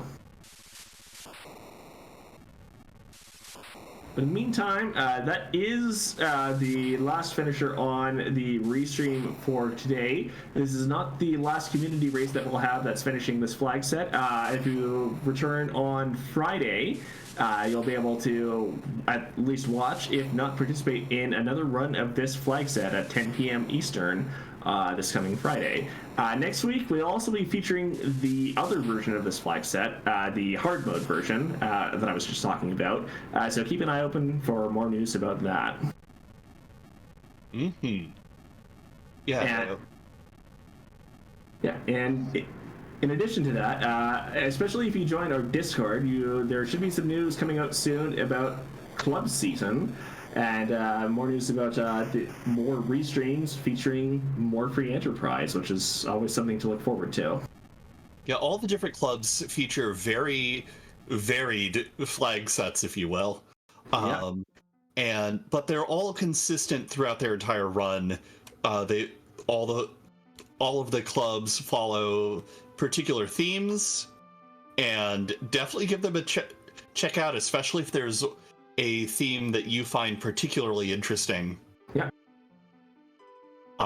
And there's also some clubs do things you won't see anywhere else. One of my personal favorite is the 2v2 flag set. The Train Tango. The other one that I like pointing out to our wonderful viewers is the Pink Puff League, which is specifically geared towards newer and less experienced runners to help you get ready for tournament things, among other things. But with that having been said, we are now joined by Rex Banner. GG's to you. GG's, folks. How's it going? Yeah, it's certainly going here. What did you think of the flag set and the seed, as the first question? It was fun. A little trolly with the 3 porums all in a row, but overall fun. Not a lot of power. My kind of sort of start to the seed. What? Yeah. You don't need more than 90 HP. You got this. Yep. Well, Sid also turned up fairly early, so 90 HP, Team 90 HP is probably not as bad as it might have been otherwise, not to mention that early Stardust rod. Yes, I definitely found that early Stardust rod. No, it was on Hobbs, back of Hobbs. Yes. It's okay, you've proven to us that it wasn't the hugest of advantages anyway. But on notes for things later on in the seed, about the D-Mist, especially. Yes. I that took a while. I don't necessarily think we would see a berserk throughout that entire fight most of the time. But what motivated you to do that? I was just feeling behind and didn't think I was going to win anything, so just started having a little fun. So, berserk the edge, let him have his fun. Yeah, like, you know, this is just a community race. The stakes are low. Might as well show the viewers something cool and interesting they don't see every day. Well, Yep, I mean, have a little fun with the community races is what I like to try to do. Yeah, and like, you know, having a little fun doing, you know, more unconventional strategies is a great way to try things out, see what works, see what doesn't, figure out what you want to incorporate into your play going forward, and I deeply respect that. Yeah, I mean, for my part, when you went to steal Bacchus lines, I thought you were going to do the harp check before I remembered that you did not actually have the harp, which is a sign of how things usually go in these community races.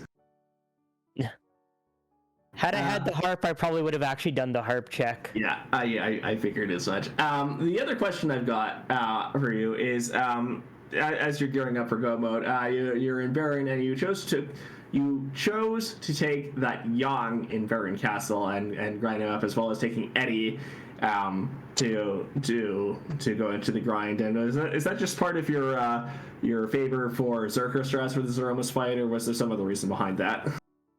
It was more just going with the Zerker. Not having that Stardust Rod for Rydia. I didn't have Source Robes. I had really nothing beyond Dragon Whip Heroine Robe for Rydia, so she was just going to be a Zerker. Really tempted to actually take her and just Zerker that whole fight to let Rydia hit things. Yeah. But then I remembered I had the spoon, so I'm like, we might as well take Edward and let him hit things for the, few chances he actually gets. And he did too good of a job holding the floor down. Yeah. Well, that's what tends to happen when you take Eddie to the Zeromus fight. Yeah. He had his time in the spotlight.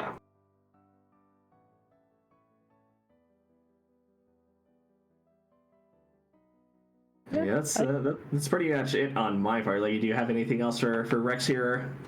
Not at this time, other than how do you feel about this flag set going forward? Any particular highlights, lowlights?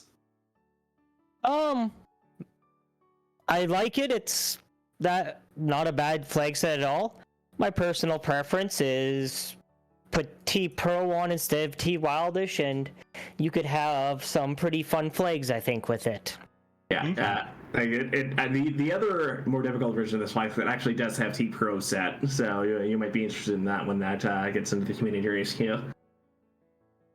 That will definitely sort of one I'll keep my eye open for, because I like the more underpowered stuff. I have more fun with it. You can learn different ways to get through fights that's not as conventional as just power overwhelming, so... Mm-hmm. Yeah, but with that, I think our time here on the Free Enterprise channel is coming to an end. Yes, thank you for joining us tonight, Rex Manor. Alrighty, well, thank you, folks. GG's to everyone racing. Thank you, folks, so much. I hope you folks have a good evening. And for now, we're going to go off and we're going to go raid Postmorpheus, who is doing some casual Free Enterprise tonight. Who actually was participating in this race earlier as well, just off restream.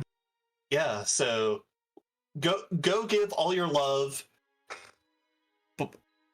I don't spoil the race, but don't be surprised if Possum already knows how the race went. Yeah, I mean, while Possum was racing, there may be people present over in his stream that were not and did not see the race. So yes, please keep the spoilers away, or you get the newspaper block. Thank you all for watching tonight, and we will see you for the next community race on Friday. Have a good evening.